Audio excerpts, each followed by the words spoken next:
북한은 지금 95년, 6년도 이때 아이들이 지금 몇 살이에요? 그때 태어난 아이들이 13살, 14살이에요. 아주 자라질 못하는 거예요. 그래갖고 6, 7살처럼 보여요. 초등학교 5, 6학년 애들이 못 먹어갖고. 여러분들 북한 군인 키가 157cm예요. 평균 키가 157, 요만해. 못 먹어서. 정말로 북한은 정말로 고통의 땅이에요. 뭐 때문에? 산에 나무를 잘랐기 때문이에요. 근데 우리나라는 산에 나무가 너무 많은 거예요. 얼마나 행복한 나라예요. 자, 산에 나무 많죠? 애 착하죠? 물건 잘 만들죠?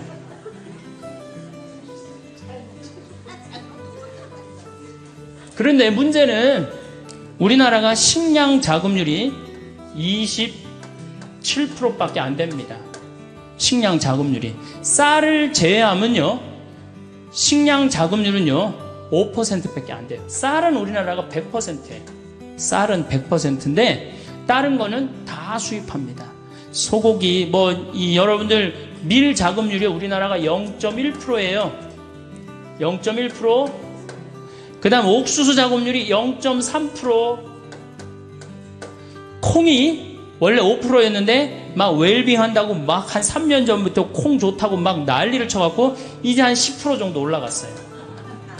소고기가 자급률이 여러분들 20%밖에 안 됩니다. 밀로 만들어 먹는 게 뭐가 있죠? 빵, 국수, 짜장, 짬뽕, 라면, 과자. 슈퍼마켓에 있는 모든 과자는 밀로 만들어요. 그런데 이게 99% 다 수입이에요. 그러면 우리가 호주나 미국에서 밀을 수입을 하는데, 미국에서 밀 수입한다고 한번 생각을 해봐요. 미국 아이들이요 정말로 치사한 아이들이에요. 수출하는 거랑 자국민이 먹는 거랑 완전히 구분합니다. 그래서 수출하는 건 어떻게 밀에 농약을 엄청나게 뿌려요. 비행기로 뿌려요. 심하게는 비행사가 그 농약에 취해서 어떻게 기절해갖고 추락까지 해요. 그렇게 비행기로 뿌려요. 밀밭에다가 엄청나게 농약을 뿌려요. 농약 뿌리고 난 다음에 이제 보스턴항으로 밀을 다 모읍니다. 북동부가 밀 곡창 지역이거든요. 보스턴항으로 다 모아요. 보스턴항에서 우리나라로 밀을 수출해서 보내는데 어딜 지나냐면 적도를 지나와. 파나마, 운하. 적도가 온도가 몇 도 올라가요?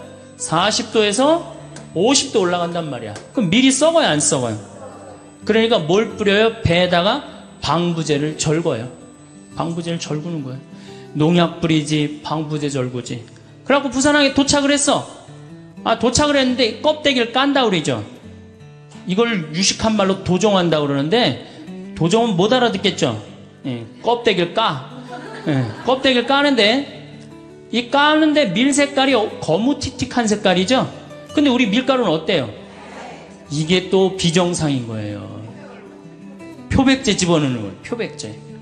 그래갖고 빵집에 배달을 해갖고 빵을 구워내는데, 무슨 빵가게에서 각 구워낸 빵이라고 그러는데 그런 빵은 하나도 없어요. 2년 만에 구워낸 빵밖에 없는 거예요. 각 구워낸 빵이 어디 있어요? 그래갖고 애들한테 라면 만들어 먹이고, 빵 만들어 먹이고, 짜장 만들어 먹이고, 짬뽕 만들어 먹으니까 애들이 아토피가 생기고 천식이 생기고 각종 병에 시달리는 거예요. 아니, 원료 자체가 상해 있는데. 그 제주도로, 전라도로 귀향한 분이 유명한 그 글을 썼어요. 저같이 이렇게 시골에 가서 사는 사람인데, 화장실에 구데기 없애는 최고 좋은 방법은 뭐냐?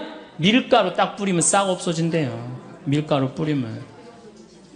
여러분들 밀가루에 바구미 생긴 거 보신 적 있어요, 없어요? 바구미 생기지 않아요. 아니, 그게 무슨 밀가루야. 화학 덩어리지.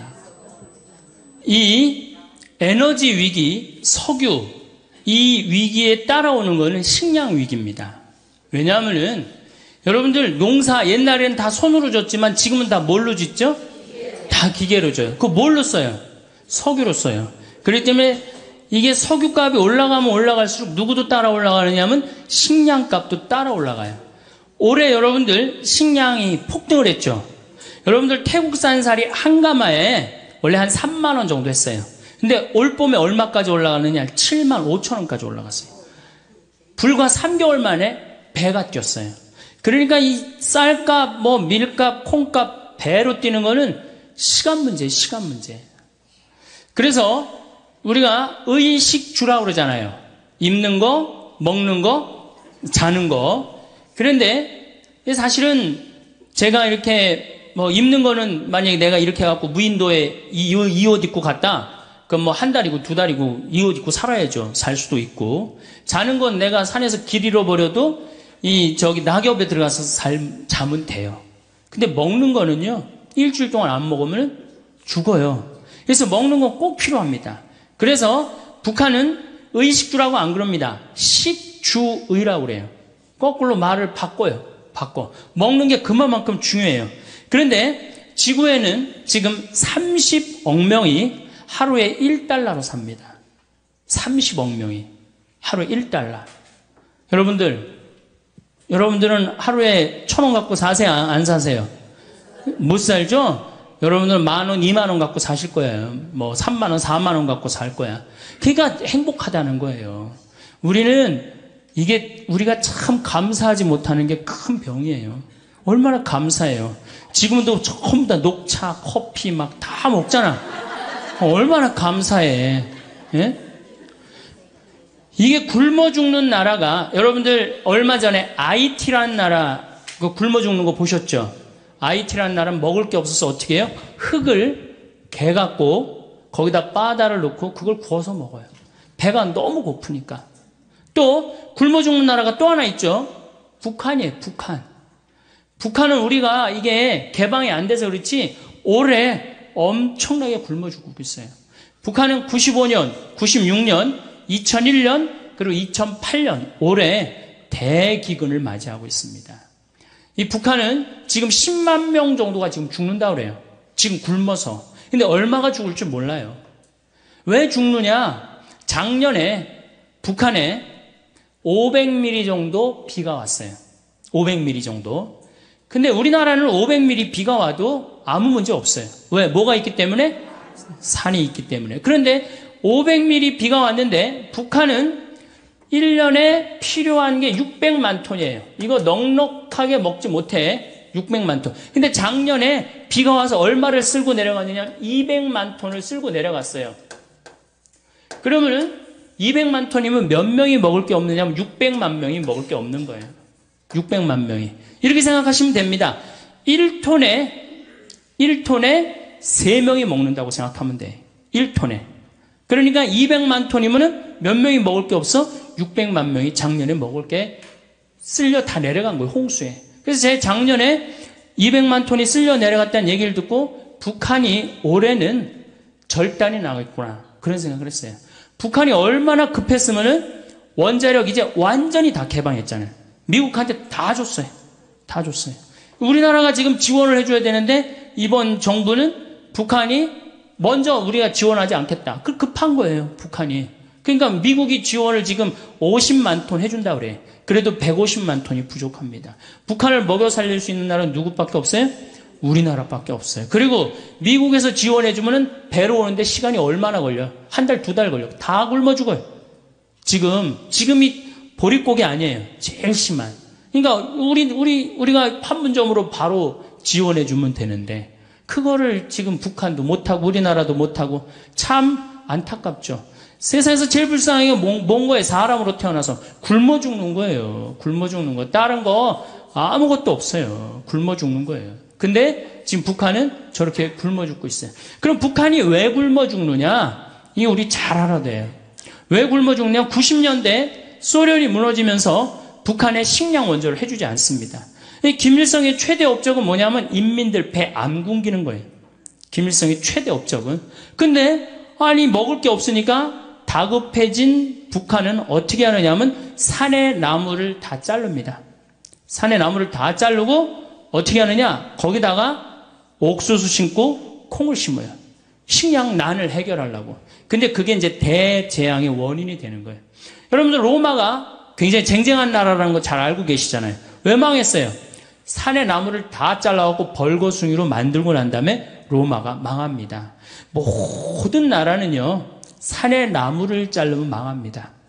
아프가니스탄 세계가 없다고 그러잖아요. 산에 나무가 없고 강에 물이 없고 사람은 먹을 게 없고. 그러니까 산에 나무를 자르면 죽는 거예요. 그러니까 인간 문명은 나무로 시작해서 나무로 끝나요. 그만큼 나무가 중요합니다. 근데 우리나라는 6.25 전쟁 딱 끝나고 난 다음에 어떻게 완전히 벌거숭이 산이었어요. 일본으로 가면 어떻게 산이 완전히 울창했는데 우리나라만 오면은 비행기 타고 오면은 벌거숭이였다고 그랬어요. 그런데 이 벌거숭이 산을 우리는 30년 만에 다 한 거예요. 그럼 산에 나무가 없으면 무슨 일이 벌어지느냐?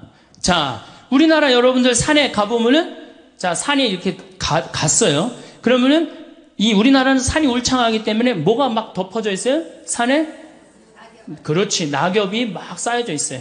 뭐 심한 데는 제가 얼마 전에 산 하나를 갔는데 길을 잃어버려갖고 허리까지 낙엽이 차더라고요. 그러니까 허리 대개 한 50cm 정도는 산에 낙엽이 있단 말이야. 산에 50cm 정도는. 그러고 난 다음에 나무가 있어요. 나무는 있고 그 다음에 뭐가 있어요? 뿌리가 있어요. 나무에는 나뭇잎이 있고. 그럼 우리나라는 200mm 산에서 하늘에서 빗님이 온다. 200mm가 빗님이 온다. 그러면은 제일 먼저 누가 빗물을 흡수를 합니까? 낙엽이요. 여러분들 산에 가고 낙엽을 이렇게 들으면 어때요? 축축하죠? 그게 다 물을 먹고 있는 거예요. 그러니까 이게 푸석푸석하고 막 한 낙엽이 하늘에서 빗님이 오면 이게 다 먹는단 말이야. 그러니까 500mm 오는 거 아무 문제 없어요. 우리나라 500mm 와갖고 마을이 뜨거나 그런 일은 없어요. 참 좋은 거죠. 자, 이 낙엽이 다 물을 먹어. 그 다음에 누가 물 먹어요? 뿌리가 물을. 이 뿌리는 이렇게 생각하시면 돼요. 나무가 솟은 만큼 땅 속으로 뿌리가 박혀 있다. 이렇게 생각하시면 돼요. 그러니까 이 뿌리가 물을 먹고 어디다가 물을 보내주느냐 하면은 대수층이라는 데에 물을 보내줍니다. 그러니까 우리나라는 샘물이 참 많아요. 제가 이렇게 산에 살기 때문에 막 비가 하늘에서 빗님이 오시면은 이렇게 중간에 그러니까 이렇게 막 이게 언덕이란 말이야. 언덕 중간에 물이 막 송송송송 새요. 왜 그럴까요? 뿌리가 다 물을 해주기 때문에. 여러분들 옛날에 그 펌프 그리고 생각나시죠? 마중물 버갖고 이렇게 하면은 그게 10m밖에 안 판 거예요. 그러니까 여러분들 우리나라는 10m만 파면 뭐가 다 나와? 물이 다 나와요. 참 좋은 거죠. 그래갖고 펌프 해갖고 물을 쓸 수 있고 얼마나 좋아요. 자, 이게 이제 뿌리가 다 먹었어. 그럼 이제 누가 먹어? 그렇지. 낙엽이 다 먹어요. 여러분들 저 느티나무 저 보이시죠? 저거를 펼쳐놓으면 저 정도 나무면 굉장히 큰 나무인데 저거를 여름에 이제 완전히 잎이 넓어졌을 때 펼치면 학교 운동장을 다 덮어요. 저 나무 하나가. 저건 내가 보니까 더 덮을 것 같아요. 2,000평 정도 됩니다. 저거 잎을 펼쳐놓으면. 그러면은 낙엽을 찢으면 거기 물이 있어요, 없어요? 그렇게 여기에 물이 있고 낙엽에 물이 있고 대수층에 물이 있고 얼마나 물이 많아요. 그래서 여러분들 지난 30년 동안 우리나라가 가물어서 흉년이 들었다는 얘기 들었어요, 못 들었어요? 한 번도 못 들었죠? 근데 저 어렸을 때는 흉년이 들었다, 풍년이 들었다 그런 얘기 참 많이 들었어요. 근데 지금으로부터 30년 전에는 여러분들 한 번도 못 들으셨을 거예요. 그냥 태풍이 한두 번 왔을 때 그때 조금 바람에 뭐 이렇게 쓰러진 거 외에는 못 들었을 거예요. 그게 언제냐? 녹화 사업이 완전히 끝났을 때부터 우리나라는 흉년을 모르고 지내고 있어요. 굉장히 행복한 거죠. 그래서 저 산이 주는 경제적인 효과가 1년에 70조예요. 그러니까 700억 달러를 우리는 공짜로 받는 거예요. 산에서. 얼마나 기가 막혀요. 정말 감사하지 않아요? 그러니까 여러분들 이제 산을 봐도 나무를 봐도 이제 산은 산이로 돼 옛날에 그 산이 아니어야 돼 이제는. 예. 저 산이 있기 때문에 누가 사는 거야? 우리가 넉넉하게 사는 근본적인 건 뭐냐면은 저 산림 녹화 때문이에요. 여러분들 서울 근교에 산이 7개가 있어요. 남산, 도봉산, 그 다음에 수락산, 북한산, 관악산, 청계산, 아차산 불암산 이렇게 7개 산이 있어요. 세계의 수도 가운데요. 이렇게 산으로 둘러싸여 있는 수도가 거의 없어요. 얼마나 아름다운 서울이 얼마나 아름다운지 사람들이 몰라요. 뭐 빌딩이 많긴 하지만은 오늘 또 어제 그제 빈님이 오셔갖고 얼마나 깨끗한지 오는데 여기 제가 이 북한산하고 도봉산 이렇게 앞쪽으로 왔거든요. 너무너무 아름답더라고요. 이 기가 막힌 정말 세계에서 이렇게 아름다운 데 없어요. 그 다음에 도시 한가운데 이렇게 큰 강이 흐르는 데가 어디 있어요? 로마 테베레 강이라고 있어요. 로마 한가운데 흐르는 강. 거짓말 조금 못해서 저 뒤에 수녀님 계신 데부터 요 정도밖에 안 흘러요. 강 넓이가. 세느강 아무리 넓다고 해도 요 2배밖에 안 돼요. 한강 2km예요. 서울 한가운데 2km가 넘는 강이 흐른다. 정말 기가 막힌 거예요. 그래서 강은 산은 산이로도 옛날에 그 산이 아니고 이제는 물은 물이로도 옛날에 그 물이 아닌 거예요. 여러분들 다 뭐 떠서 먹는 거예요? 물 떠서 먹는 거, 강물 떠서. 어쨌든 하여튼 산 때문에 우리나라는 풍요롭게 사는 거예요. 근데 북한은 산을 자릅니다. 나무를 잘라요. 산에 나무를 잘라요. 그러니까 북한은 무슨 일이 벌어지느냐 하면 이게 산이면 완전히 민둥산이야. 하늘에서 빗님이 오면은 막 폭우가 올 때는 어떻게 돼? 그대로 낙엽이 있나 나무가 있나 뿌리가 있나 어떻게 400mm가 오면 400mm 다 어디로 가요? 다 강으로 들어가는 거예요. 빗물만 갑니까? 뭐를 끌고 내려가요? 흙을 끌고 내려가요. 그러니까 대동강이 이렇게 깊이가 이 정도면은 자꾸 뭐가 쌓여요? 흙이 자꾸 쌓여. 그전에는 500mm가 와도 대동강이 다 황해로 물을 보내줬는데 이거는 300mm만 와도 어떻게 돼? 흘러 넘치는 거예요. 그러니까 우리 교구의 원로 신부님이 평양에 갔다 왔는데 대동강에 이 쌓인 흙을 어떻게 퍼내나 봤더니 푸대자루 있죠? 그 삽도 나무삽 그걸로 퍼서 낸다는 거예요. 그러니 언제 퍼서내? 언제 이걸 퍼서내요? 우리나라는 2006년에 평창에 물폭탄 맞았을 때 포크레인 이 큰 거 A10이라고 이렇게 무한궤도 있는 거 있죠. 그 다음 25톤 트럭 한 열 몇 대 되고 한 이틀이니까 다 하더라고. 근데 북한은 그 해 여름에 쌓인 거 다음에 여름에도 다 못 하는 거예요. 그러니까 북한은 식량을 보내줘야 될 게 아니라 뭘 보내줘야 돼? 포크레인이 아니고 나무.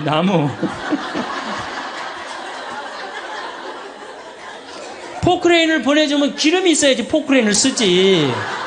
기름도 없는데 어떻게 포크레인을 써요?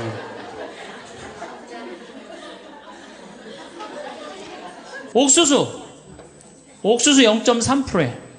여러분들이 먹는 옥수수는 대부분이 뭐예요? 여러분이 1년에 한 번 옥수수 먹어요. 강원도 찐 옥수수. 그렇죠? 그 외에 옥수수 뭐 전분 만들고 사료 만들고 다 수입이에요. 더욱이 이번부터 유전자 조작이 들어오기 시작해. 유전자 조작이. 저는 그래서 횟집에 가서 옥수수 이렇게 돌판에 아니 그 무슨 옥수수가 이렇게 대단하다고 돌판에 얹어 나와? 절대 안 먹습니다. 예, 강원도 사는 사람은 절대 안 먹습니다. 제가 한번 횟집에서 잠깐 그 회를 먹다가 식당 뒤쪽에 가봤어요. 깡통이 다 캘리포니아 산이에요. 거기에 이렇게 물에다 담아서 다 보내는 거예요. 그거 여러분들 내놓고 먹는 거예요. 이게 우리 게 없어요. 식탁이 우리 게 어디 있어요? 여러분들 된장, 간장이 콩 여기. 콩이 이제 10%인데 여러분들 시중에 유통되는 친환경적인 상표를 가지고 나온 거 원료를 한번 보세요. 다 호주산, 미국산이에요. 콩이. 네. 콩은 근데 여러분들 핵콩으로 메주를 만들고 핵콩으로 띄워야지 된장 맛이 제대로 나고 고추장 맛이 제대로 나는 거예요. 핵콩이 아니고 콩이 2년이 넘어가면요 삶아도 불질 않아요. 삶아도. 저한테 많은 분들이 그런 얘기를 해요. 신부님 제가 청국장 띄워 먹는데 띄워서 먹는다고 그래서 건강에 좋다고. 근데 청국장이 안 떠요. 이게 어떻게 된 거예요? 그거 국산이라고 샀는데 잘못 산 거죠. 그리고 핵콩이라고 샀는데 잘못 산 거죠. 이게 국산 콩을 삶으면 한 5배 정도 불어요. 5배 정도. 그래갖고 그걸 으깨면은 그 메주도 잘 되고 청국장도 잘 뜨는 건데 수입은요 삶아도 불질 않아요. 딱딱해진다는 얘기예요. 여기 나이 드신 분들 꽤 있으니까 많이 삶아보죠. 저는 1년에 뭐 한 100가마, 200가마 정도 콩을 삶는데 우리 동네 평창 콩은 또 약간 추운 지방에서 자라는 게 좋습니다. 그러니까 평창 이쪽 횡성 이쪽 콩이 참 좋은 거예요. 그걸로 삶아보면요, 이게 콩 삶아갖고 먹으면요, 정말로 달어. 그렇게 좋아요. 근데 우리 거 다 포기하고 다 수입해서 먹는 거예요. 다 수입해서. 그러니까 우리 농산물을 사는 게 우리 지금 서울교구에도 우리 농촌 살리기 운동 본부 해갖고 명동에도 그 매장이 있고 본당마다 매장 있죠? 그거 사는 게 여러분들 독립운동 하는 거예요. 독립운동. 이제 우리가 우리 거를 포기하잖아요? 이제 석유도 없어. 먹을 것도 없어. 이 두 가지가 가장 중요한 건데 우리가 식량 주권을 포기하면 어떻게 돼요? 이번에 여러분 소고기 개방하면서 자존심 무지 상하지 않아요? 저는 자존심이 상해요. 아니 뭐 이제 내장, 뼈 이런 거 다 자기네들 안 먹는 거 꼬리 이런 걸 다 우리한테 보낸다는 거야. 자존심이 상해. 이게 주권의 문제. 그래서 뭐 사 먹고 안 사 먹고의 문제가 아니고 이건 주권의 문제예요. 그래서 우리 농산물을 우리가 사는 거 이게 주부들이 할 일이야. 근데 싸다고 어떻게 해?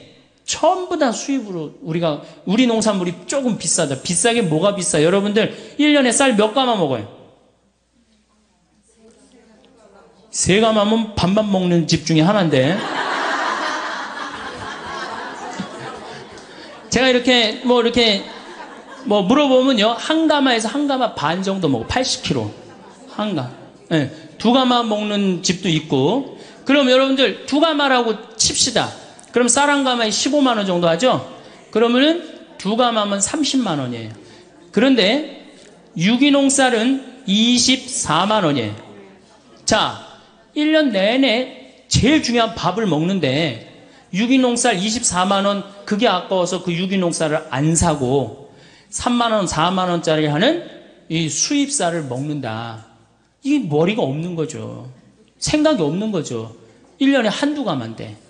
그리고 그걸 유기농을 우리가 먹으면은 우리 땅도 보존되고, 농민도 살고, 국민도 살고, 얼마나 좋아. 그런데 애들 학원비는 30만원, 40만원 퍽퍽퍽 쓸데없는 거, 정말로 쓸데없는 거, 그걸 하면서, 가장 중요한 먹는 거는 이게 15만원, 24만원 아깝다고, 그것도 5만원, 6만원 수입을 먹는다. 이 문제가 많죠. 문제가 많아요. 그러니까 누가 의식이 깨야 돼? 주부들 의식이 깨야 된다. 주부들 의식이. 그래서 제가 3년 전에 된장을 담그려고 우리 콩을 사러 다니는데 영월, 정산, 평창 다 다니는데 50가마를 못 샀어요. 그만큼 우리 콩이 없는 거예요. 다 수입이에요. 다. 그러니까 여러분들이 우리 거라고 알고 먹는 것들도 우리 게 아닌 게 많아요. 특별히 소고기 20%야. 우리 평창에 이제 갈비집이 하나 있어요. 근데 내가 저녁 7시, 8시 가면은요, 뭐라 그래? 신부님 다 떨어졌다는 거예요. 갈비집에 갈비가 다 떨어지. 우리는 경매를 받는데요. 평창 한우를. 그래갖고 떨어지는 날이 있는 거야. 근데 도시에 나와보면은 그 많은 사람들이, 그 많은 고깃집에서 그 늦은 시간까지 그 한우 고기라고 다 먹는 거 보면 신기해요. 80%가 수입이에요. 지금도. 이제 미국에서 들어오면 95%, 5%대로 떨어져요. 5%대로. 그러니 정말로 우리 한우, 소고기, 대한민국이 그래도 이제 먹고 살만해갖고 쇠고기 좀 먹는다고 그랬는데 이 우리 고기가 하나도 없으니 참 문제죠. 그러니까 싸다고 들여온다. 이것도 좀 우리가 생각해 봐야 될 것 같아요. 얼마 전에 대통령께서 그런 말을 했어요. 우리나라도 일본처럼 1억짜리 소를 이제 생산해냈다고. 참 가슴 아픈 얘기예요. 왜냐하면 여러분들 1억짜리 소고기 먹으려면 얼마 들고 나가야지 4인 가족이 먹어요? 150만 원 들고 나가야지 먹어요. 여러분들 그럴 수 있어요, 없어요? 먹지 말라는 얘기지. 1억짜리 고기는. 아니면 광우병 위험이 있는 고기를 먹든지. 제일 좋은 건 뭐야? 우리 한우를 살리는 거예요. 아니, 한우뿐만 아니라 모든 걸, 우리 거를 살리는 거예요. 여러분, 이스라엘은 식량 자급률이 100%입니다. 이스라엘 가보면요, 다 사막이에요. 근데 요르단강에만 거의 식량을, 농사를 져요. 그런데도 그 열악한 나라가 식량 자급률이 100%예요. 기부추를 형성해갖고. 2000년 동안 떠돌아다니면서 절대적으로 느낀 게 뭐예요? 먹는 거예요, 먹는 거. 그래서 이스라엘 사람들은 컴퓨터 만드는 것보다도 더 중요한 걸 뭐라고 생각해? 식량으로 생각해. 전쟁이 일어나면은, 여러분들, 전쟁이 일어나면 컴퓨터 깨물어 먹을 수 있어요, 없어요? 먹을 수 없죠? 식량이 제일 중요한 거예요. 그래서 이스라엘 사람들은 평지에 아파트를 안 짓습니다. 평지에. 그래갖고 사람들이 물어봐. 왜 당신들은 평지에 아파트 안 짓고 다 언덕에 짓느냐? 저 평지는 우리 식량 나올 거기 터전이다. 근데 우리나라 어떻게 돼요? 평지만 보면 아파트를 짓는 거예요. 정말로. 평지. 그러니까 식량에 대한 정책의 개념이 없는 거죠. 우리가 사다 먹으면 된다고요? 여러분들, 우리나라가 IMF 터졌을 때 제가 본당 신부할 때 돼지 농사 짓는 사람들 다 망했어요. 왜? 사료가 폭등하잖아요. 다 수입하기 때문에. 그러니까 식량은 외부의 영향을 너무너무 많이 받아요. 올해도 마찬가지. 올해도 33개 나라가 먹을 게 없는 거예요. 필리핀이 우리나라처럼 식량을 포기합니다. 올해 필리핀 먹을 걸 50만 톤을 못 샀다는 거예요. 그럼 150만 명이 먹을 게 없는 거예요. 얼마나 불행해요. 우리나라도 만약에 이제 쌀값이 지금 15만 원, 7만 원, 8만 원 하던 게 쌀값이 석유값처럼 30만 원, 40만 원, 우리는 굶어 죽는 사람 없을 것 같아요? 굶어 죽는 사람 많습니다. 자, 식량 문제는 왜 우리가 위험하냐? 우선 첫 번째로 지구온난화 때문에 식량 문제는 위험해요. 지금 세계를 먹여 살리는 나라가 캐나다하고 호주예요. 호주가 식량 수출을 제일 많이 합니다. 근데 5년 동안 가물었어요. 지구온난화 때문에. 그래갖고 호주가 식량을 생산하지 못하는 바람에 어떻게 됐어요? 세계가 지금 고통을 앓고 있는 거예요. 지구온난화 때문에 흉년이 들고. 그 다음에 여러분들 미얀마 이번에 쳤죠? 거기 곡창지대. 작년에는 사이클론 시드로라고 있어요. 방글라데시 쳤죠? 방글라데시도 쌀 생산을 엄청나게 하는 데거든요. 거기도 완전히 무너졌어요. 그러니까 식량값은 앞으로 떨어질 일은 없어요. 뛰면 뛰었지 떨어질 일은 없어요. 그러니까 우리가 점점 다른 나라의 석유 때문에 스트레스를 받듯이 뭐 때문에 스트레스 받아? 식량. 밀값도 지금 뛰었죠. 옥수수값도 뛰었죠. 콩값도 뛰었죠. 더욱이 이 중국하고 인도가 문제예요. 중국하고 인도가 그동안은, 중국은 내륙 지방은 그동안 두 끼밖에 안 먹었대요. 배가 고파갖고. 먹을 게 없어갖고. 근데 경제가 나아지면서 세 끼를 먹기 시작하는 거예요. 이게 13억이 두 끼 먹다가 세 끼 먹는다고 생각을 해봐요. 그래서 여러분들 중국은 지금 1년에 5천만 톤을 수입을 합니다. 5천만 톤이면 얼마냐면 1억 5천만 명 먹을 걸 수입하는 거예요. 이제 중국 자국에 있는 식량 수출 안 합니다. 다 못하게 하잖아요. 베트남도 자국에 있는 쌀 수출합니까? 안 합니까? 못하게 해요. 그럼 우리는 다 수입해 와야 되는데 뛸 수밖에 없어. 아니 석유값도 비싸갖고 지금 국가 경제가 휘청휘청하는데 식량까지 우리가 들여온다. 이게 문제가 많은 거예요. 자, 지구온난화. 이 참 문제죠. 우리가 만들어낸 거 인간이. 그 다음에 이 지구온난화로 뭐가 이제 문제냐? 이거는 2004년 미국 국방보고서 얘기예요. 이 농사를 강에 의지해서 짓잖아요. 그렇죠? 물에 의지해서. 물론 하늘에서 빗님이 대째 내려주면 딱 좋으시겠는데 내륙 지방은 빗님을 안 내려주시고 해안 지방은 빗님을 너무 내려주시는 거예요. 지금 추세가 계속 그런 추세예요. 그러니까 해안 지방도 힘들고 내륙 지방도 동시에 다 같이 힘들어요. 그러니까 지구가 먹는 것 때문에 고통스러운 거예요. 지금 지구가 가장 고통스러운 나라는 북한이고, 근데 이게 이제 자기네 나라를 개방하면 정말 북한의 고통스러운 거 우리가 볼 수 있을 거예요. 어쨌든 강물에 의지해서 사는데 이 강물의 근원은 우리나라는 산인데 유럽은 알프스 만년설에 의지해서 삽니다. 알프스가요 북쪽으로는 라인강이 흘러요. 스위스, 독일, 프랑스, 네덜란드를 흘러요. 이 네 나라를 먹여 살려요. 동쪽으로는 다뉴브강이라는 게 흘려요. 17개 나라를 먹여 살려요. 헝가리, 뭐 여러분들 뭐 체코 이런 나라 다 다뉴브강 흘러요. 남쪽으로는 포강이라고 흘러요. 이탈리아를 먹여 살려요. 그러니까 알프스가 유럽을 먹여 살리는 거예요. 농사로. 그런데 이게 노가 없어지는 거, 뜨거워지니까. 근데 2020년이면 다 노가 없어진다는 거예요. 2020년이면. 그 2020년 지나고 나면 얘네들은 유럽 산 없어요. 그 독일의 그 흑림 빼고는 거의 산 없어요. 다 깎아버렸어요. 토지 대개혁을 해갖고. 그래갖고 산이 없어요. 산에 나무가 없어요, 유럽은. 근데 알프스가 딱 녹아버리면 어떻게 돼요? 이거 먹을 게 없으면 이동하게 돼 있습니다. 탈출하게 돼 있어요. 자, 히말라야, 인도, 파키스탄, 네팔, 티베트가 매달려 살아. 겐지스강, 인도를 흘러요. 거의 10억 명을 먹여 살려요. 근데 여기도 작년에도 막 그 히말라야 만년설이 녹아갖고 홍수가 일어난다고 그랬잖아요. 왜 홍수가 일어나요? 산이 이렇게 있어. 그러면 이런 데는 호수가 있는 거야. 근데 막 녹아내리니까 이게 어떻게 돼요? 넘치면서 홍수가 되는 거예요. 그래서 수십 명씩, 수백 명씩 죽잖아요. 그러니까 막 녹아내리는 거예요. 이것도 2020년이면 다 녹아 없어진다는 거예요. 킬리만자로, 아프리카는 킬리만자로가 있어요. 근데 아프리카는 제가 작년에 킬리만자로에 갔다 왔는데 다 녹아 없어졌어요. 이제 만년설이라고 할 수가 없어요. 끄트머리 조금 남아있어요. 산이 이렇게 있으면 요렇게 남아있어요. 요렇게. 제 책 그 어디로 가야 하나라는 그 환경 에세이, 거기에 제가 찍은 사진을, 킬리만자로 찍은 사진을 했는데 요만큼 남아있어요. 그러니까 아프리카는 지금 어떤 땅이 돼? 고통의 땅이 돼 있잖아요. 소말리아, 케냐, 이디오피아, 동북 지방이라고 그러는데 여기는 비가 30년 동안 안 옵니다.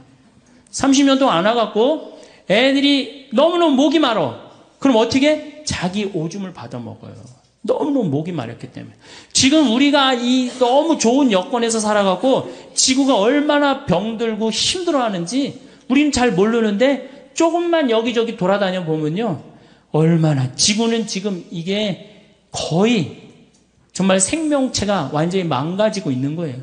우리는 다행히 대한민국에 살아갖고 그것도 나무 만년설에 의지 안 하고 어디 의지하고 살아? 나무에 사는데 나무가 어떻게? 울창하단 말이야. 정말로 감사한 거죠. 정말로 살기 좋은 나라. 여러분들 감사해야 돼요. 대한민국에 사는 거. 감사하세요? 네. 자, 그 다음에 중국은 텐산 산맥이라고 있어요. 텐산. 거기에 3억 명이 매달려 살아요. 그 다음 이 미국, 캐나다는 로키 산맥이 있어요. 남미는 안데스 산맥이 있어요. 근데 이게 2020년이면 지구가 뜨거워져서 다 녹아 없어진다는 거예요. 2020년이면 다 녹아 없어지면 이때 핵전쟁이 일어난다는 거예요. 이게 2004년 미국 국방보고서 내용이에요. 아니 환경 난민들이 생기면은 우리나라로 막 밀고 올 거 아니야. 산 많은 그 우리나라 어떻게 다 그냥 당해요? 그러니까 일본, 대만, 우리나라 이런 나라들은 핵을 쓴다는 거예요. 그게 참 무서운 얘기예요. 제 얘기가 아니라 미국 국방보고서 얘기예요.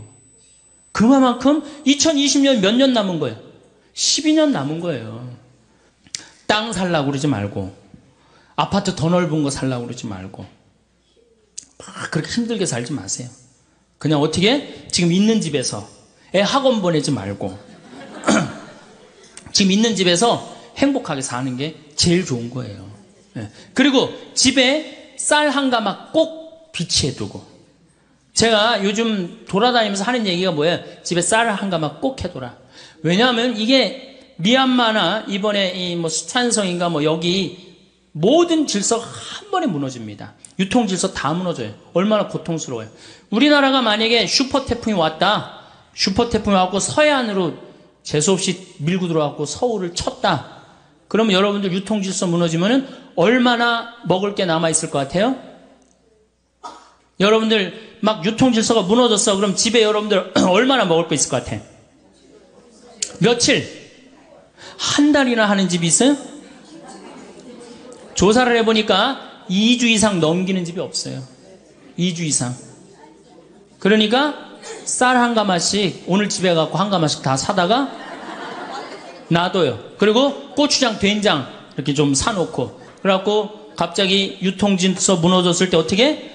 밥 줘서 고추장 비벼 먹고, 점심 땐 된장 비벼 먹고, 이렇게 하셔야 돼요. 자, 보십시오.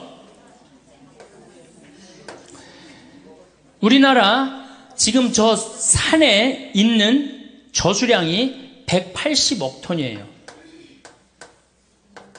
180억 톤이라고 하면 팔당댐 아시죠? 팔당댐이 저수량이 정확하게 2억 7,500만 톤이에요. 그러니까 팔당댐 몇 개가 있는 거야? 60개가 우리는 어디에 있어요? 산에 있는 거예요. 2020년에 가장 경쟁력이 있는 나라는 어느 나라?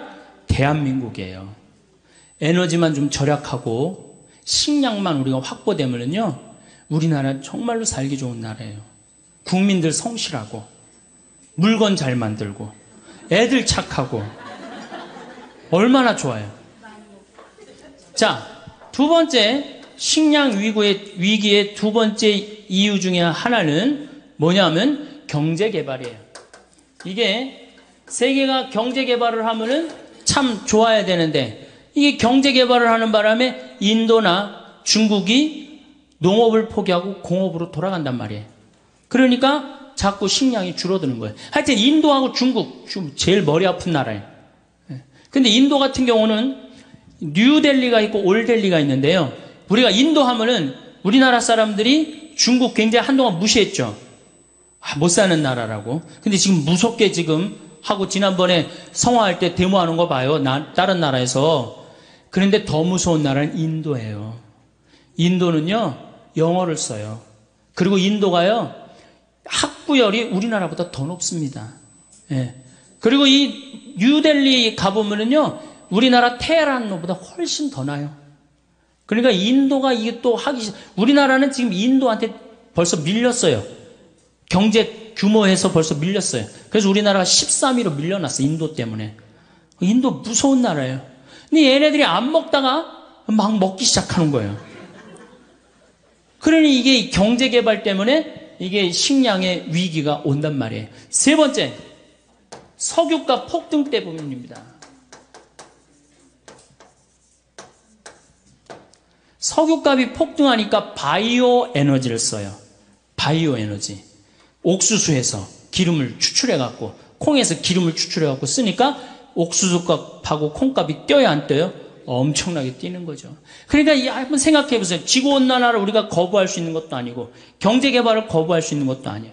그렇다고 석유값이 떨어질 리도 없어요. 물론 떨어지겠죠. 한 번은 떨어질 거예요. 뭐 이렇게 피크를 찍었다가 그게 $200면 안 되고, 제 바람은 한 130, 1달러에서 딱 찍고 떨어지면은 우리나라가 괜찮은데, 만약에 150달러까지 올라가면은 이거 정말로 보통 신경 써야 되는 거 아닙니다. 그 다음에 네 번째, 인구가 너무 많아. 지금 인구가 69억 명이에요. 69억 명. 아니, 지구는 예수님 태어났을 때 몇 명이에요? 2억 5천만 명에서 지구 전체.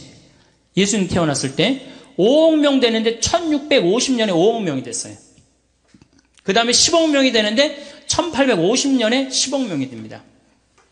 25억 명이 되는데 1950년에 20억 명이 돼요. 그런데 40억 명이 되는 데는 1980년에 40억 명이 돼요. 30년 만에 배가 되는 거예요. 그러니까 이게 엄청나게 인구가 많은 거예요. 인구는 늘어나는데 지구는 늘어나요, 안 늘어나요? 안 늘어나죠? 그 다음에 여러분들, 올해 쌀값 뛰기로 다 약속이 돼 있었어요. 왜 쌀값이 뛰기로 약속이 돼 있었느냐면 2007년을 정점으로 해서 곡물 생산이 떨어집니다. 2010년에 가서는 쌀 생산이 얼마나 줄어드느냐? 무려 1억 500만 톤이 줄어들어요.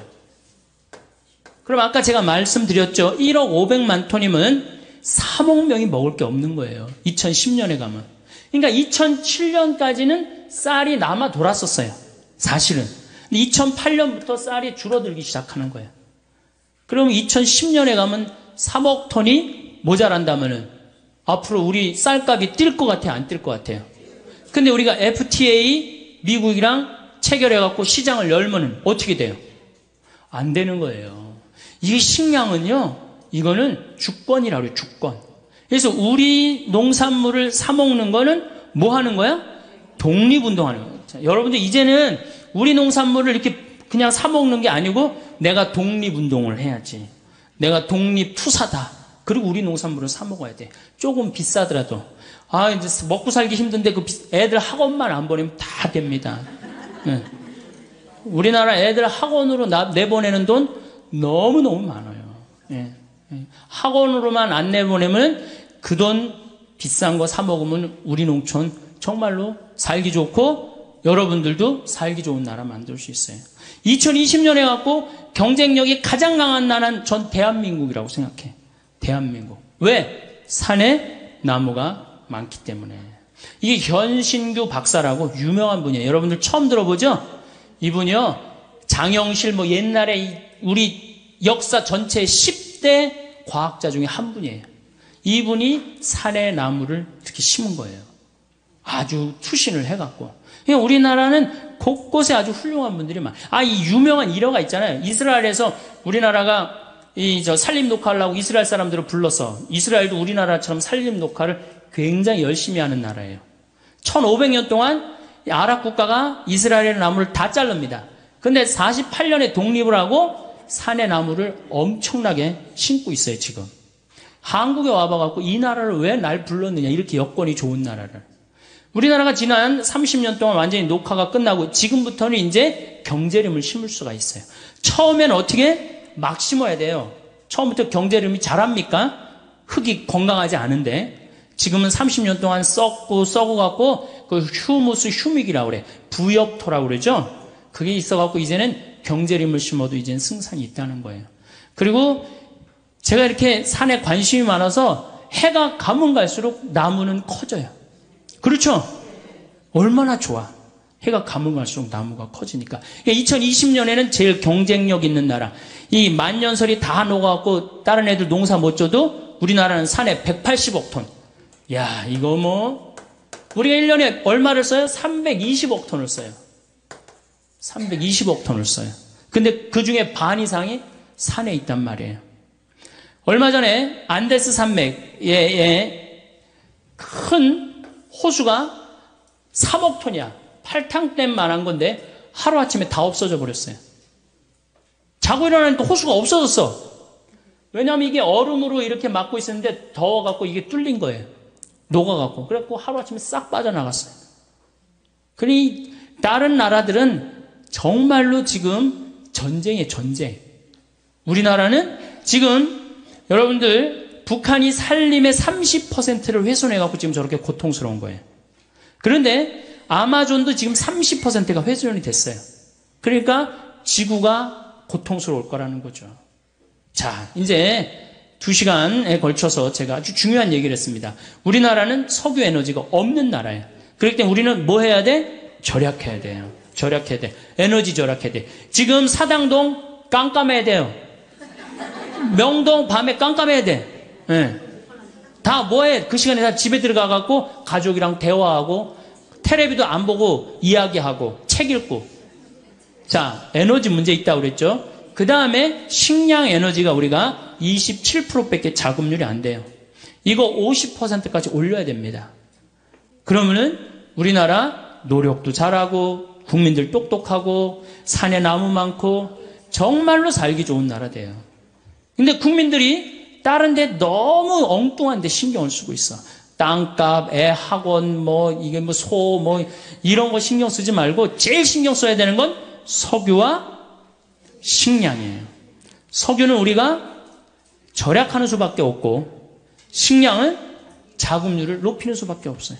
음식 쓰레기 1년에 17조 날리지 말고 정말로 그렇게 해서 여러분들 드신다면은 참 대한민국 좋은 나라고 아름다운 나라고 행복한 나라 되지 않을까. 투자. 이 에너지 위기, 석유 이 위기에 따라오는 것은 식량 위기입니다. 왜냐하면은 여러분들 농사 옛날에는 다 손으로 졌지만 지금은 다 뭘로 짓죠? 다 기계로 져요. 그거 뭘로 써요? 석유로 써요. 그렇기 때문에 이게 석유값이 올라가면 올라갈수록 누구도 따라 올라가느냐면 식량값도 따라 올라가요. 올해 여러분들 식량이 폭등을 했죠. 여러분들 태국산 쌀이 한 가마에 원래 한 3만 원 정도 했어요. 근데 올 봄에 얼마까지 올라가느냐? 7만 5천 원까지 올라갔어요. 불과 3개월 만에 배가 뛰었어요. 그러니까 이 쌀값, 뭐 밀값, 콩값 배로 뛰는 거는 시간 문제예요. 시간 문제. 그래서 우리가 의식주라고 그러잖아요. 입는 거, 먹는 거, 자는 거. 그런데 사실은 제가 이렇게 뭐 입는 거는 만약에 내가 이렇게 해갖고 무인도에 이 옷 입고 갔다. 그럼 뭐 한 달이고 두 달이고 이 옷 입고 살아야죠. 살 수도 있고. 자는 건 내가 산에서 길 잃어버려도 낙엽에 들어가서 자면 돼요. 근데 먹는 거는요, 일주일 동안 안 먹으면 죽어요. 그래서 먹는 건 꼭 필요합니다. 그래서 북한은 의식주라고 안 그럽니다. 식주의라고 그래요. 거꾸로 말을 바꿔요. 먹는 게 그만큼 중요해요. 그런데 지구에는 지금 30억 명이 하루에 1달러로 삽니다. 30억 명이 하루에 1달러. 여러분들은 하루에 1,000원 갖고 사세요? 안 사세요? 못 살죠? 여러분들은 10,000원, 20,000원 갖고 사실 거예요. 뭐 30,000원, 40,000원 갖고 살 거야. 그러니까 행복하다는 거예요. 우리가 참 감사하지 못하는 게 큰 병이에요. 얼마나 감사해요. 지금도 전부 다 녹차, 커피 막 다 먹잖아. 얼마나 감사해. 예? 이게 굶어 죽는 나라가, 여러분들 얼마 전에 IT라는 나라 그 굶어 죽는 거 보셨죠? IT라는 나라는 먹을 게 없어서 어떻게 해요? 흙을 개갖고 거기다 바다를 넣고 그걸 구워서 먹어요. 배가 너무 고프니까. 또 굶어 죽는 나라가 또 하나 있죠. 북한이에요. 북한은 우리가 이게 개방이 안 돼서 그렇지 올해 엄청나게 굶어 죽고 있어요. 북한은 95년, 96년, 2001년 그리고 2008년 올해 대기근을 맞이하고 있습니다. 이 북한은 지금 10만 명 정도가 지금 죽는다 그래요. 지금 굶어서. 근데 얼마가 죽을지 몰라요. 왜 죽느냐? 작년에 북한에 500mm 정도 비가 왔어요. 500mm 정도. 근데 우리나라는 500mm 비가 와도 아무 문제 없어요. 왜? 뭐가 있기 때문에? 산이 있기 때문에. 그런데 500mm 비가 왔는데 북한은 1년에 필요한 게 600만 톤이에요. 이거 넉넉하게 먹지 못해. 600만 톤. 근데 작년에 비가 와서 얼마를 쓸고 내려갔느냐? 200만 톤을 쓸고 내려갔어요. 그러면은 200만 톤이면 몇 명이 먹을 게 없느냐면 600만 명이 먹을 게 없는 거예요. 600만 명이. 이렇게 생각하시면 됩니다. 1톤에 3명이 먹는다고 생각하면 돼. 1톤에. 그러니까 200만 톤이면은 몇 명이 먹을 게 없어? 600만 명이 작년에 먹을 게 쓸려 다 내려간 거예요. 홍수에. 그래서 제가 작년에 200만 톤이 쓸려 내려갔다는 얘기를 듣고 북한이 올해는 절단이 나겠구나. 그런 생각을 했어요. 북한이 얼마나 급했으면은 원자력 이제 완전히 다 개방했잖아요. 미국한테 다 줬어요. 우리나라가 지금 지원을 해줘야 되는데 이번 정부는 북한이 먼저 우리가 지원하지 않겠다. 그 급한 거예요. 북한이. 그러니까 미국이 지원을 지금 50만 톤 해준다 그래. 그래도 150만 톤이 부족합니다. 북한을 먹여 살릴 수 있는 나라는 누구밖에 없어요?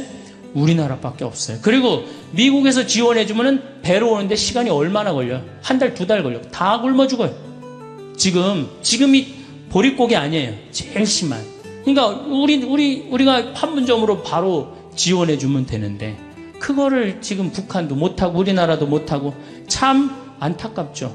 세상에서 제일 불쌍한 게 뭔 거예요? 사람으로 태어나서 굶어 죽는 거예요. 굶어 죽는 거. 다른 거 아무것도 없어요. 굶어 죽는 거예요. 근데 지금 북한은 저렇게 굶어 죽고 있어요. 그럼 북한이 왜 굶어 죽느냐? 이게 우리 잘 알아야 돼요. 왜 굶어 죽느냐? 90년대 소련이 무너지면서 북한에 식량 원조를 해주지 않습니다. 김일성의 최대 업적은 뭐냐면 인민들 배 안 굶기는 거예요. 김일성의 최대 업적은. 근데 아니 먹을 게 없으니까 다급해진 북한은 어떻게 하느냐면 산의 나무를 다 자릅니다. 산의 나무를 다 자르고 어떻게 하느냐? 거기다가 옥수수 심고 콩을 심어요. 식량난을 해결하려고. 근데 그게 이제 대재앙의 원인이 되는 거예요. 여러분들 로마가 굉장히 쟁쟁한 나라라는 거 잘 알고 계시잖아요. 왜 망했어요? 산의 나무를 다 잘라갖고 벌거숭이로 만들고 난 다음에 로마가 망합니다. 모든 나라는요, 산의 나무를 자르면 망합니다. 아프가니스탄, 세계가 없다고 그러잖아요. 산에 나무가 없고, 강에 물이 없고, 사람은 먹을 게 없고. 그러니까 산에 나무를 자르면 죽는 거예요.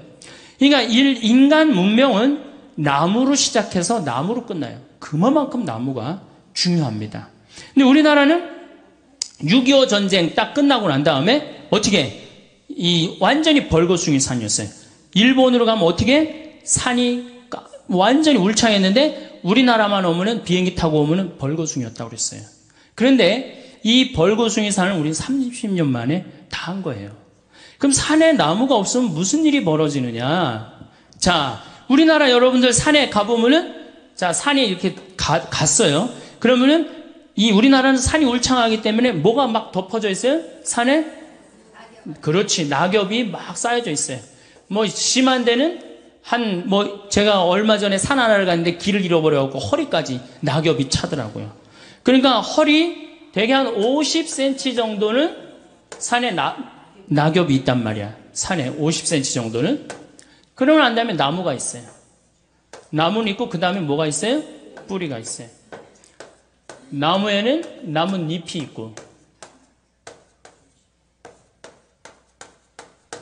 그럼 우리나라는 200mm 산에서 하늘에서 빗님이 온다. 200mm가 빗님이 온다. 그러면은 제일 먼저 누가 빗물을 흡수를 합니까? 낙엽이. 여러분들 산에 가고 낙엽을 이렇게 들으면 어때요? 축축하죠? 그게 다 물을 먹고 있는 거예요. 그러니까 이게 푸석푸석하고 막 한 낙엽이 하늘에서 빗님이 오면 이게 다 먹는단 말이야. 그러니까 500mm 오는 거 아무 문제 없어요. 우리나라 500mm 와갖고 마을이 뜨거나 그런 일은 없어요. 참 좋은 거죠. 자, 이 낙엽이 다 물을 먹어. 그 다음에 누가 물 먹어요? 뿌리가 물을. 이 뿌리는 이렇게 생각하시면 돼요. 나무가 솟은 만큼 땅 속으로 뿌리가 박혀 있다. 이렇게 생각하시면 돼요. 그러니까 이 뿌리가 물을 먹고 어디다가 물을 보내주느냐 하면은 대수층이라는 데에 물을 보내줍니다. 그러니까 우리나라는 샘물이 참 많아요. 제가 이렇게 산에 살기 때문에 막 비가 하늘에서 빗님이 오시면은 이렇게 중간에, 그러니까 이렇게 막 이게 언덕이란 말이야. 언덕 중간에 물이 막 송송송송 새요.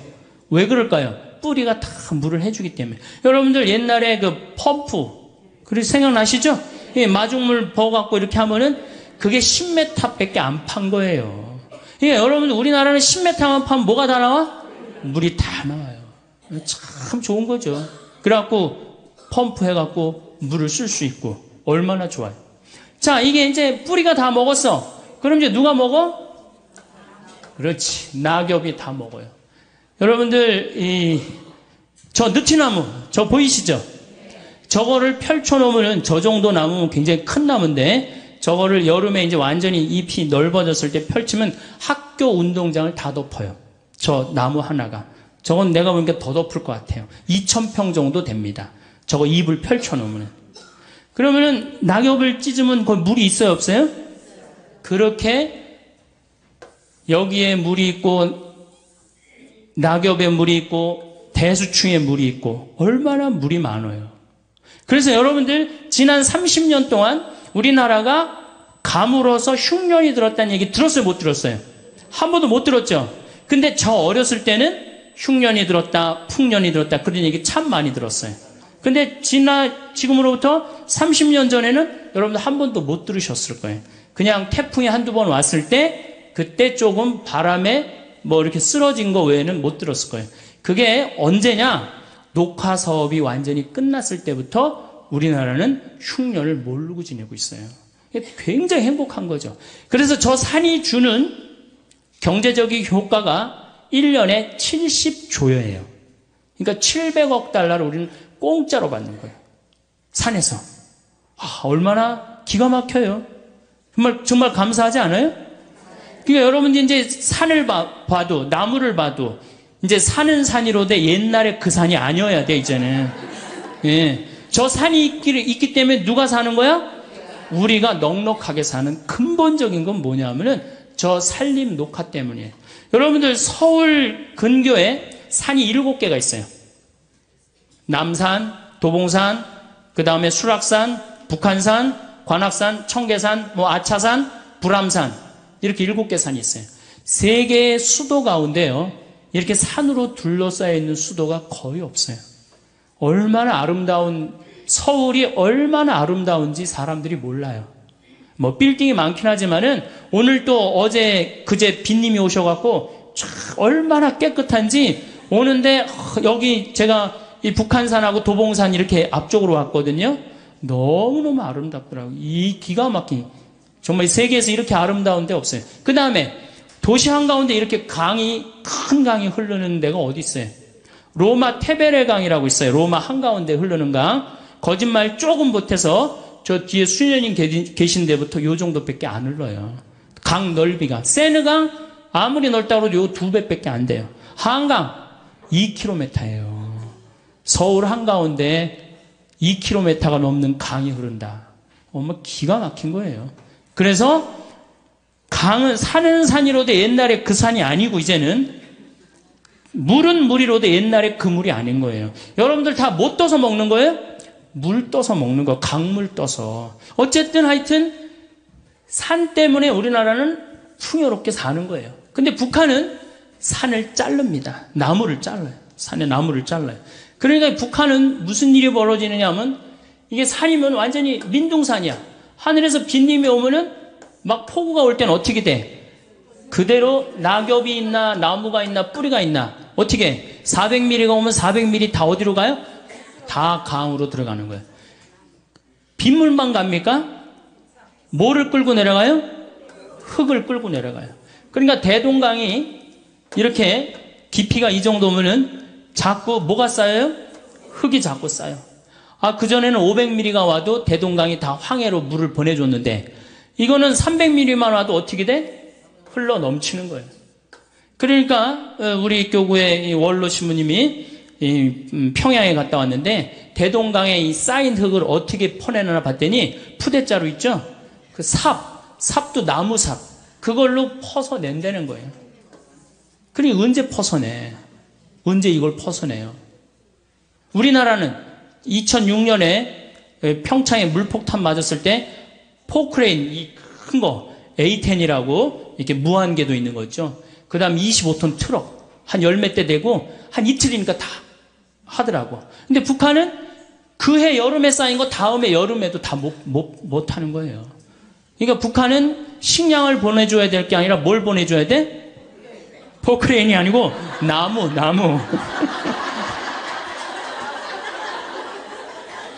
포크레인을 보내주면 기름이 있어야지 포크레인을 쓰지. 기름도 없는데 어떻게 포크레인을 써요?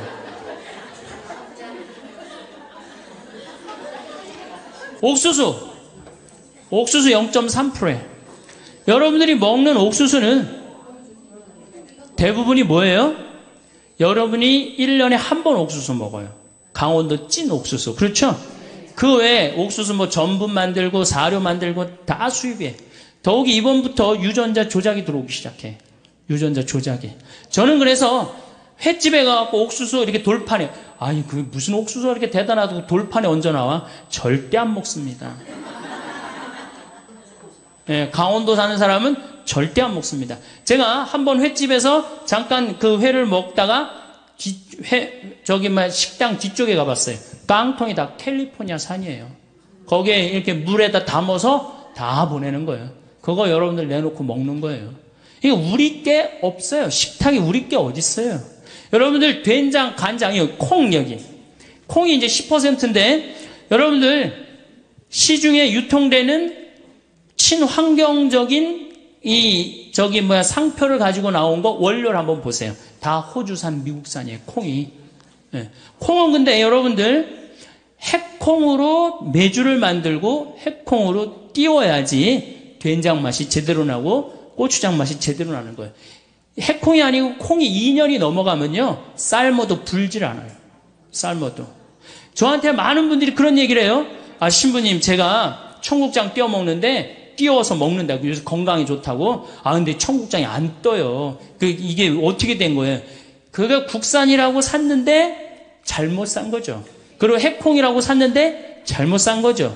이게 국산 콩을 삶으면 한 5배 정도 불어요. 5배 정도. 그래갖고 그걸 으깨면은 그 메주도 잘 되고 청국장도 잘 뜨는 건데 수입은요, 삶아도 불질 않아요. 딱딱해진다는 얘기예요. 여기 나이 드신 분들 꽤 있으니까 많이 삶아보죠? 저는 1년에 뭐 한 100가마, 200가마 정도 콩을 삶는데 우리 동네 평창 콩은 또 약간 추운 지방에서 자라는 게 좋습니다. 약간 그러니까 평창 이쪽 횡성 이쪽 콩이 참 좋은 거예요. 그걸로 삶아보면요, 이게 콩 삶아갖고 먹으면요 정말로 달아요. 그렇게 좋아요. 근데 우리 거 다 포기하고 다 수입해서 먹는 거예요. 다 수입해서. 그러니까 우리 농산물을 사는 게 우리 지금 서울교구에도 우리 농촌 살리기 운동 본부 해갖고 명동에도 그 매장이 있고 본당마다 매장 있죠? 그거 사는 게 여러분들 독립운동 하는 거예요. 독립운동.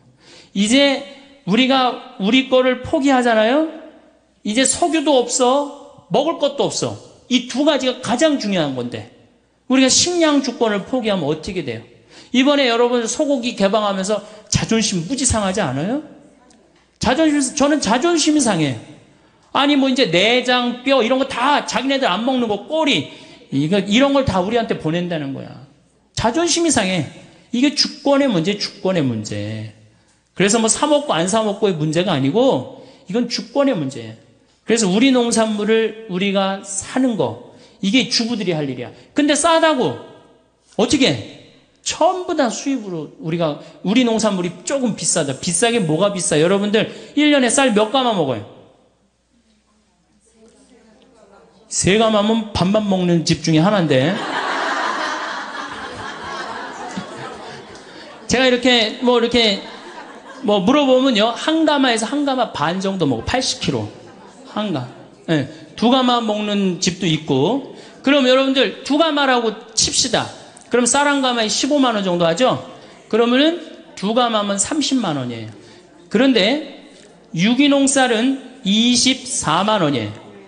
자, 1년 내내 제일 중요한 밥을 먹는데 유기농 쌀 24만 원, 그게 아까워서 그 유기농 쌀을 안 사고 3만 원, 4만 원짜리 하는 이 수입 쌀을 먹는다.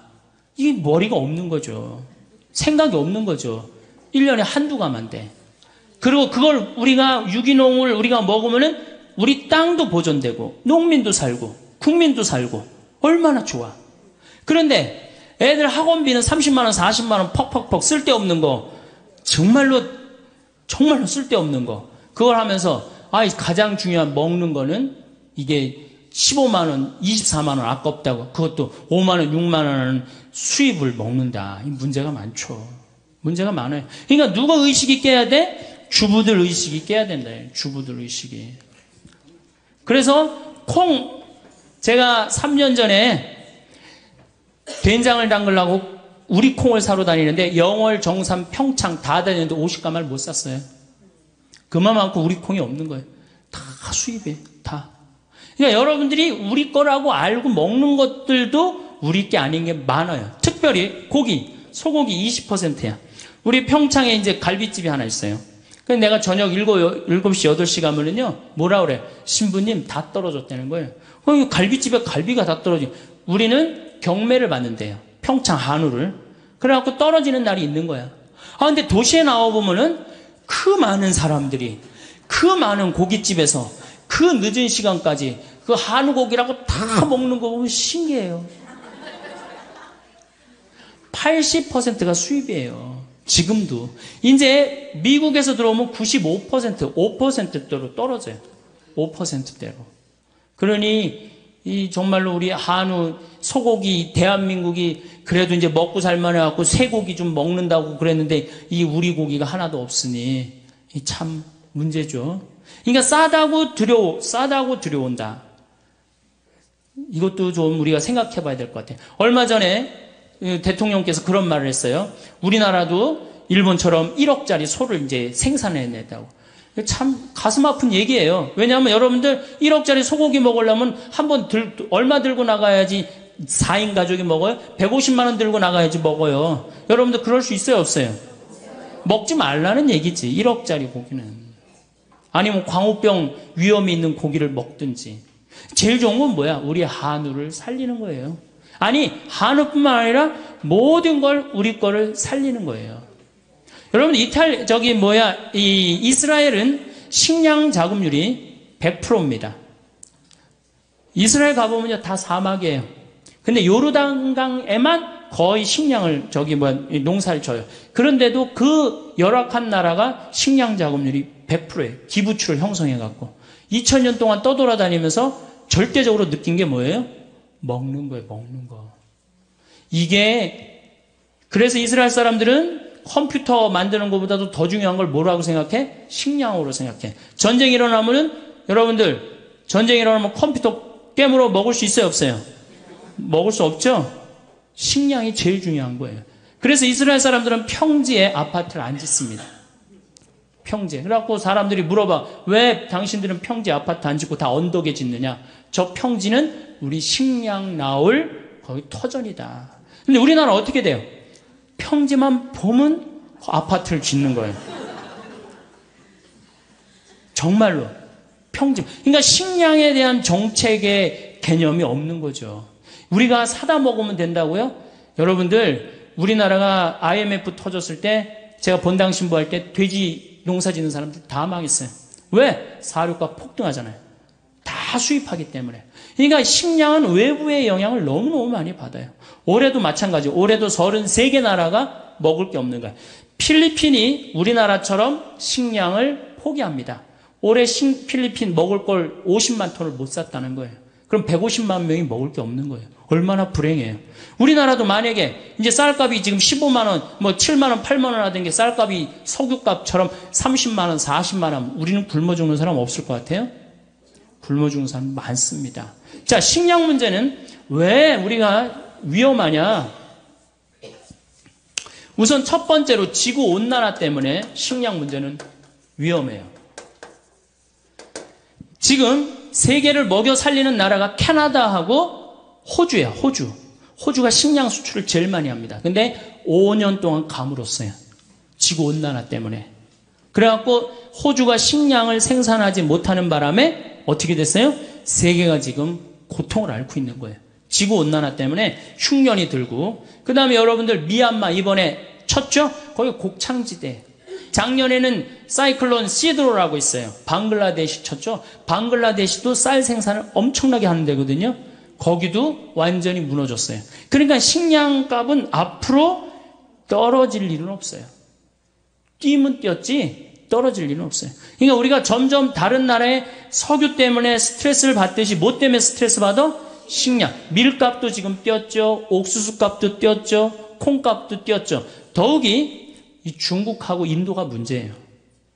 중국하고 인도가 그동안은, 중국은 내륙지방은 그동안 두 끼밖에 안 먹었대요. 배가 고파갖고. 먹을 게 없어갖고. 근데 경제가 나아지면서 세 끼를 먹기 시작하는 거예요.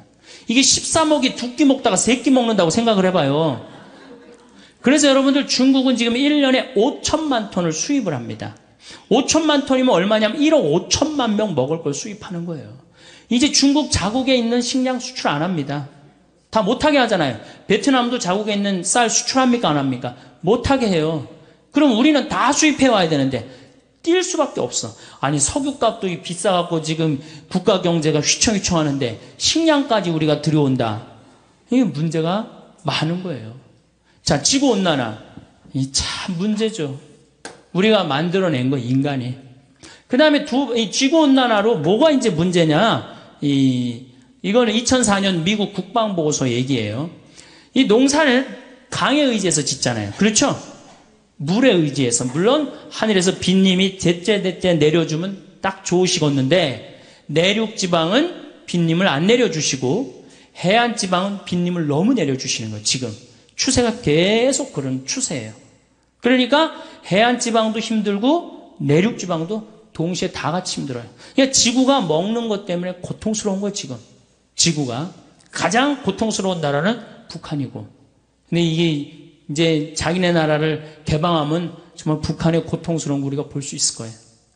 어쨌든 강물에 의지해서 사는데 이 강물의 근원은 우리나라는 산인데 유럽은 알프스 만년설에 의지해서 삽니다. 알프스가요, 북쪽으로는 라인강이 흘러요. 스위스, 독일, 프랑스, 네덜란드를 흘러요. 이 네 나라를 먹여 살려요. 동쪽으로는 다뉴브강이라는 게 흘러요. 17개 나라를 먹여 살려요. 헝가리, 여러분들 체코 이런 나라 다 다뉴브강 흘러요. 남쪽으로는 포강이라고 흘러요. 이탈리아를 먹여 살려요. 그러니까 알프스가 유럽을 먹여 살리는 거예요. 농사로. 그런데 이게 녹아 없어지는 거, 뜨거워지니까. 근데 2020년이면 다 녹아 없어진다는 거예요. 2020년이면. 그 2020년 지나고 나면 얘네들은 유럽 산 없어요. 그 독일의 그 흑림 빼고는 거의 산 없어요. 다 깎아버렸어요.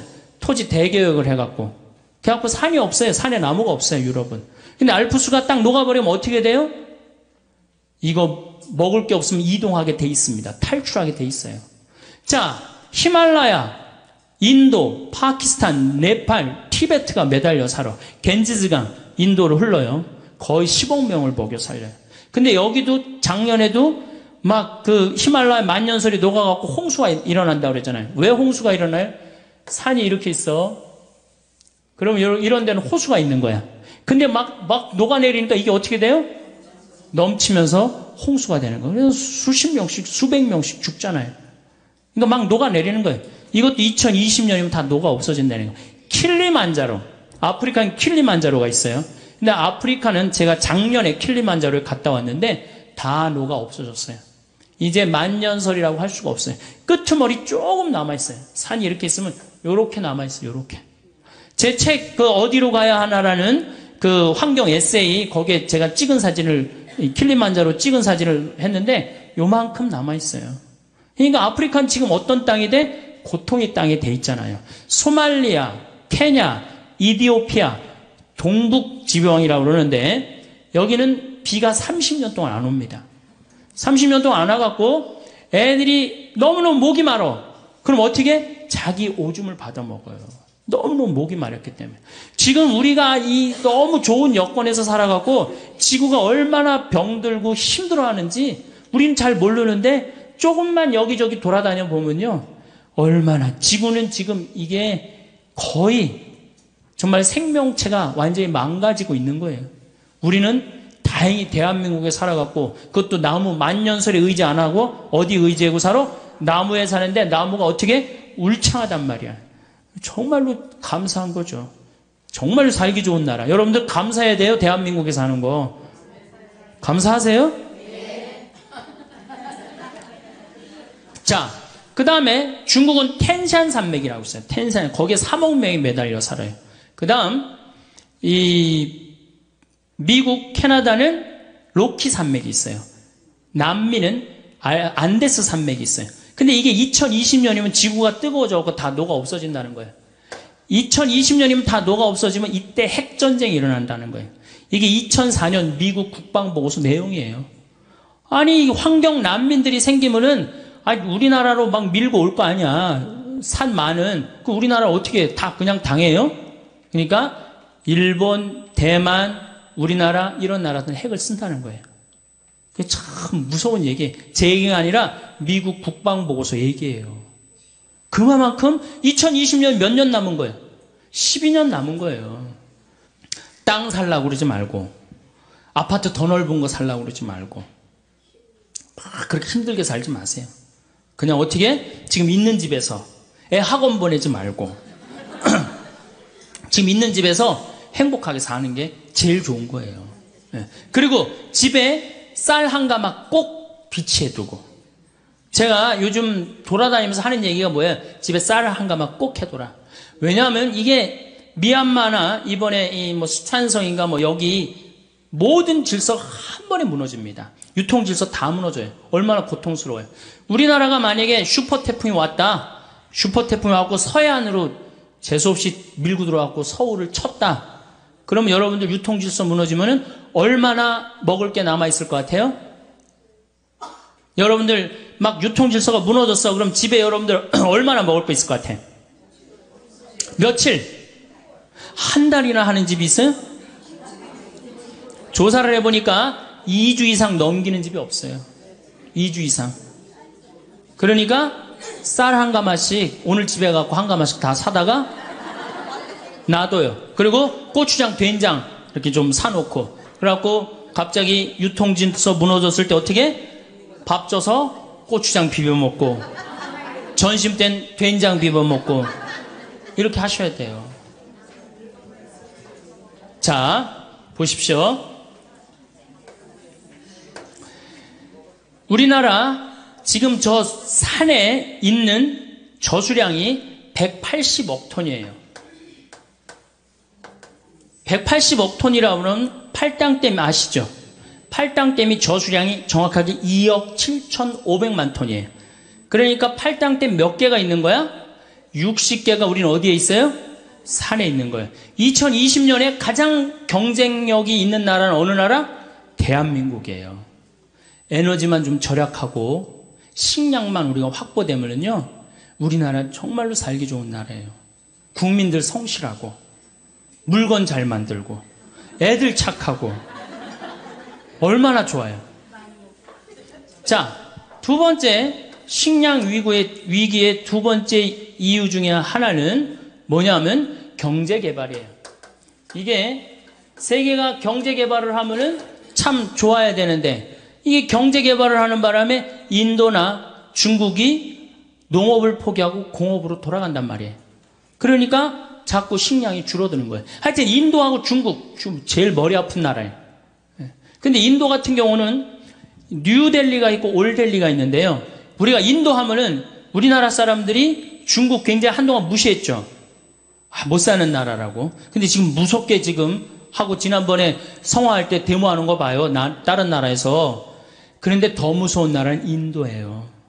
인도는요, 영어를 써요. 그리고 인도가요, 학부열이 우리나라보다 더 높습니다. 예. 그리고 이 뉴델리 가보면은요, 우리나라 테헤란보다 훨씬 더 나요. 그러니까 인도가 이게 또 우리나라는 지금 인도한테 벌써 밀렸어요. 경제 규모에서 벌써 밀렸어요. 그래서 우리나라가 13위로 밀려났어요. 인도 때문에. 인도 무서운 나라예요. 근데 얘네들이 안 먹다가 막 먹기 시작하는 거예요. 그러니 이게 경제개발 때문에 이게 식량의 위기가 온단 말이에요. 세 번째, 석유값 폭등 때문입니다. 석유값이 폭등하니까 바이오 에너지를 써요. 바이오 에너지. 옥수수에서 기름을 추출해갖고, 콩에서 기름을 추출해갖고 쓰니까 옥수수값하고 콩값이 뛰어야 안 뛰어요? 엄청나게 뛰는 거죠. 그러니까 한번 생각해 보세요. 지구온난화를 우리가 거부할 수 있는 것도 아니고 경제개발을 거부할 수 있는 것도 아니에요. 그렇다고 석유값이 떨어질 리도 없어요. 물론 떨어지겠죠. 한 번은 떨어질 거예요. 뭐 이렇게 피크를 찍었다가 그게 200달러면 안 되고, 제 바람은 한 131달러에서 딱 찍고 떨어지면은 우리나라가 괜찮은데, 만약에 150달러까지 올라가면은 이거 정말로 보통 신경 써야 되는 거 아닙니다. 그 다음에 네 번째, 인구가 너무 많아. 지금 인구가 69억 명이에요. 69억 명. 아니, 지구는 예수님 태어났을 때 몇 명이에요? 2억 5천만 명에서 지구 전체. 예수님 태어났을 때 5억 명 되는데 1650년에 5억 명이 됐어요. 그 다음에 10억 명이 되는데 1850년에 10억 명이 됩니다. 25억 명이 되는데 1950년에 20억 명이 돼요. 그런데 40억 명이 되는 데는 1980년에 40억 명이 돼요. 30년 만에 배가 되는 거예요. 그러니까 이게 엄청나게 인구가 많은 거예요. 인구는 늘어나는데 지구는 늘어나요, 안 늘어나요? 안 늘어나죠? 그 다음에 여러분들, 올해 쌀값 뛰기로 다 약속이 돼 있었어요. 왜 쌀값이 뛰기로 약속이 돼 있었느냐면 2007년을 정점으로 해서 곡물 생산이 떨어집니다. 2010년에 가서는 쌀 생산이 얼마나 줄어드느냐? 무려 1억 500만 톤이 줄어들어요. 그럼 아까 제가 말씀드렸죠. 1억 500만 톤이면 3억 명이 먹을 게 없는 거예요. 2010년에 가면. 그러니까 2007년까지는 쌀이 남아 돌았었어요. 사실은. 근데 2008년부터 쌀이 줄어들기 시작하는 거예요. 그럼 2010년에 가면 3억 톤이 모자란다면은 앞으로 우리 쌀값이 뛸 것 같아요? 안 뛸 것 같아요? 근데 우리가 FTA 미국이랑 체결해갖고 시장을 열면은 어떻게 돼요? 안 되는 거예요. 이 식량은요, 이거는 주권이라고 해요, 주권. 그래서 우리 농산물을 사먹는 거는 뭐 하는 거야? 독립운동하는 거예요. 자, 여러분들 이제는 우리 농산물을 이렇게 그냥 사먹는 게 아니고 내가 독립운동을 해야지. 내가 독립투사다. 그리고 우리 농산물을 사먹어야 돼. 조금 비싸더라도. 아, 이제 먹고 살기 힘든데 그 애들 학원만 안 보내면 다 됩니다. 네. 우리나라 애들 학원으로 내보내는 돈 너무너무 많아요. 네. 학원으로만 안 내보내면 그 돈 비싼 거 사 먹으면 우리 농촌 정말로 살기 좋고 여러분들도 살기 좋은 나라 만들 수 있어요. 2020년에 갖고 경쟁력이 가장 강한 나라는 전 대한민국이라고 생각해. 대한민국. 왜? 산에 나무가 많기 때문에. 이게 현신규 박사라고 유명한 분이에요. 여러분들 처음 들어보죠? 이분이요, 장영실 뭐 옛날에 우리 역사 전체 10대 과학자 중에 한 분이에요. 이분이 산에 나무를 이렇게 심은 거예요. 아주 투신을 해갖고. 그러니까 우리나라는 곳곳에 아주 훌륭한 분들이 많아요. 이 유명한 일화가 있잖아요. 이스라엘에서 우리나라가 산림 녹화하려고 이스라엘 사람들을 불러서, 이스라엘도 우리나라처럼 산림 녹화를 굉장히 열심히 하는 나라예요. 1500년 동안 아랍 국가가 이스라엘의 나무를 다 자릅니다. 근데 48년에 독립을 하고 산의 나무를 엄청나게 심고 있어요, 지금. 한국에 와봐갖고 이 나라를 왜 날 불렀느냐, 이렇게 여건이 좋은 나라를. 우리나라가 지난 30년 동안 완전히 녹화가 끝나고 지금부터는 이제 경제림을 심을 수가 있어요. 처음엔 어떻게? 막 심어야 돼요. 처음부터 경제림이 자랍니까? 흙이 건강하지 않은데. 지금은 30년 동안 썩어갖고 그 휴믹이라고 그래. 부엽토라고 그러죠? 그게 있어갖고 이제는 경제림을 심어도 이제는 승산이 있다는 거예요. 그리고 제가 이렇게 산에 관심이 많아서 해가 가면 갈수록 나무는 커져요. 그렇죠? 얼마나 좋아. 해가 가면 갈수록 나무가 커지니까. 2020년에는 제일 경쟁력 있는 나라. 이 만년설이 다 녹아갖고 다른 애들 농사 못 져도 우리나라는 산에 180억 톤. 야, 이거 뭐 우리가 1년에 얼마를 써요? 320억 톤을 써요. 320억 톤을 써요. 근데 그 중에 반 이상이 산에 있단 말이에요. 얼마 전에 안데스 산맥에 큰 호수가 3억 톤이야. 팔탕댐만한 건데 하루아침에 다 없어져 버렸어요. 자고 일어나니까 호수가 없어졌어. 왜냐하면 이게 얼음으로 이렇게 막고 있었는데 더워갖고 이게 뚫린 거예요. 녹아갖고. 그래갖고 하루아침에 싹 빠져나갔어요. 그러니 다른 나라들은 정말로 지금 전쟁이에요, 전쟁. 우리나라는 지금 여러분들 북한이 산림의 30%를 훼손해갖고 지금 저렇게 고통스러운 거예요. 그런데 아마존도 지금 30%가 훼손이 됐어요. 그러니까 지구가 고통스러울 거라는 거죠. 자, 이제 2시간에 걸쳐서 제가 아주 중요한 얘기를 했습니다. 우리나라는 석유 에너지가 없는 나라예요. 그렇기 때문에 우리는 뭐 해야 돼? 절약해야 돼요. 절약해야 돼. 에너지 절약해야 돼. 지금 사당동 깜깜해야 돼요. 명동 밤에 깜깜해야 돼. 네. 다 뭐해? 그 시간에 다 집에 들어가갖고 가족이랑 대화하고 텔레비도 안 보고 이야기하고 책 읽고. 자, 에너지 문제 있다고 그랬죠? 그 다음에 식량 에너지가 우리가 27%밖에 자급률이 안 돼요. 이거 50%까지 올려야 됩니다. 그러면은 우리나라 노력도 잘하고 국민들 똑똑하고 산에 나무 많고 정말로 살기 좋은 나라 돼요. 근데 국민들이 다른 데 너무 엉뚱한 데 신경을 쓰고 있어. 땅값, 애 학원, 이게 소, 이런 거 신경 쓰지 말고 제일 신경 써야 되는 건 석유와 식량이에요. 석유는 우리가 절약하는 수밖에 없고 식량은 자급률을 높이는 수밖에 없어요. 음식 쓰레기 1년에 17조 날리지 말고 정말로 그렇게 해서 여러분들 드신다면은 참 대한민국 좋은 나라고 아름다운 나라고 행복한 나라 되지 않을까 싶습니다. 암 치료를 시작하는 순간 암은 날카롭게 역습하기 시작한다. 항암 치료는 사기다. 어차피 죽을 거라면 병원보다 내 집에서 죽고 싶다. 의사는 아파도 병원에 가지 않는다.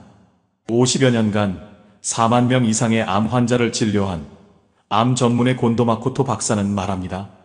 모든 인간은 불필요한 수술이나 무의미한 항암 치료로 고통받지 않고 자연스러운 죽음을 맞이할 권리가 있다.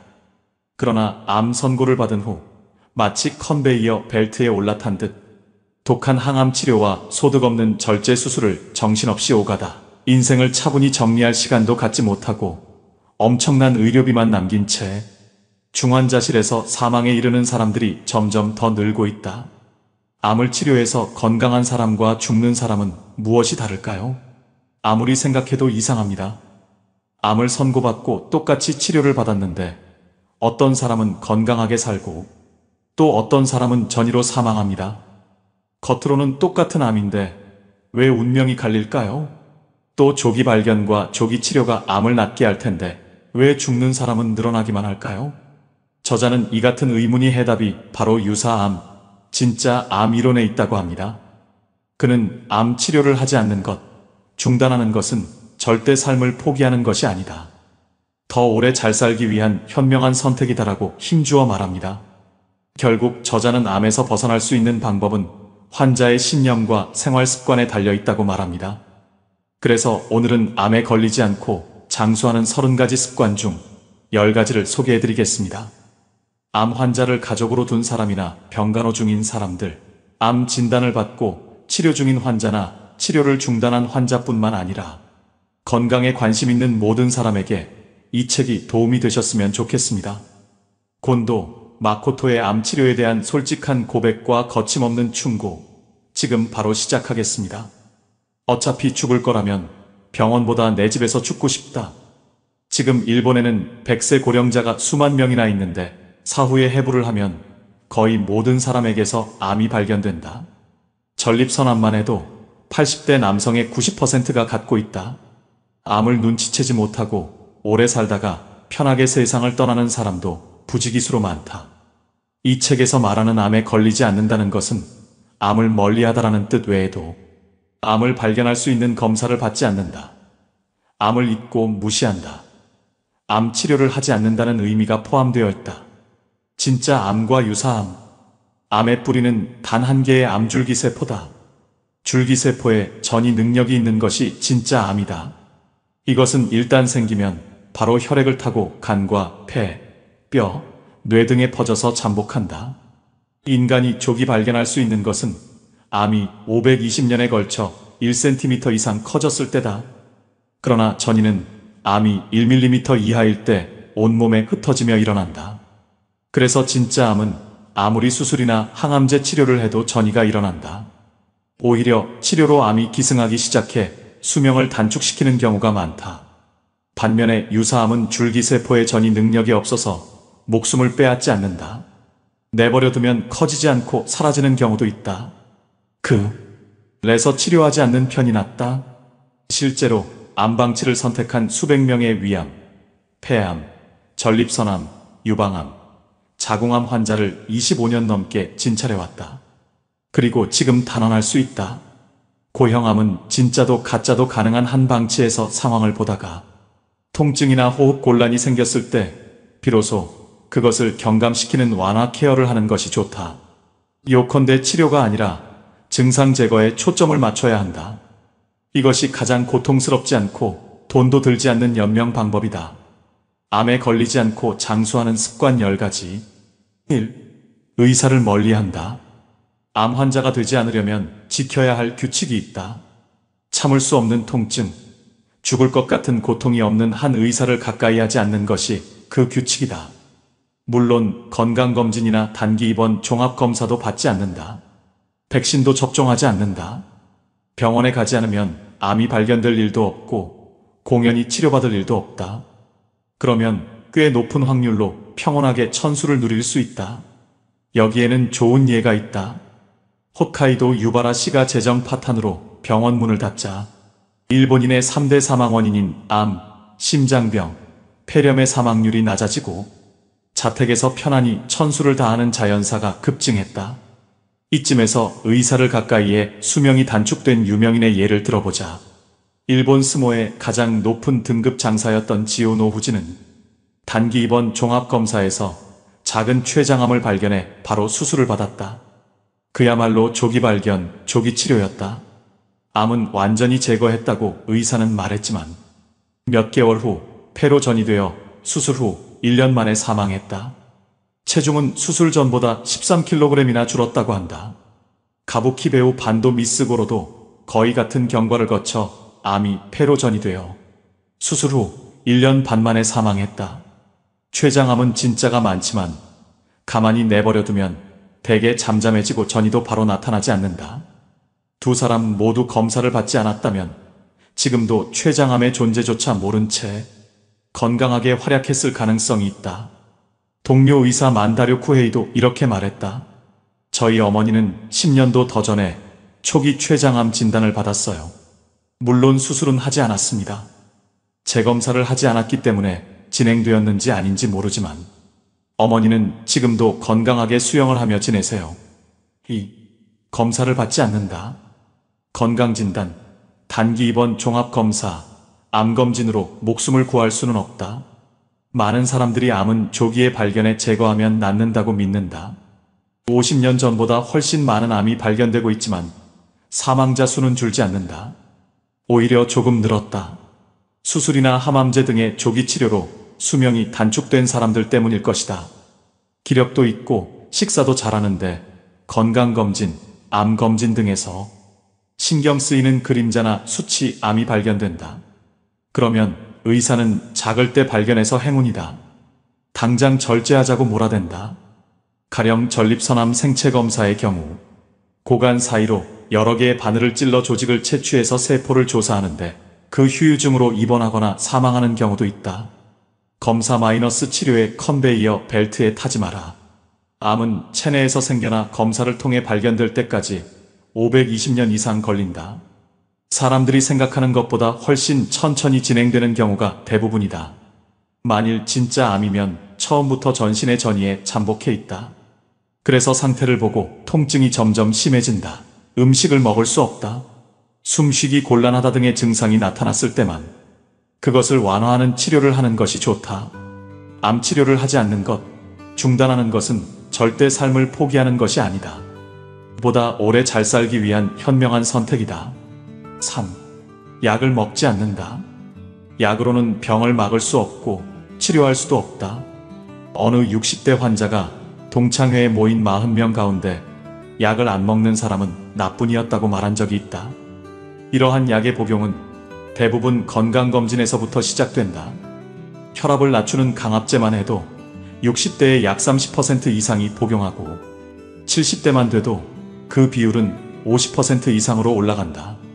별다른 증상도 없는데 건강검진에서 수치가 높다는 말을 듣고 복용하기 시작한 약은 지금 당장 내려놓자.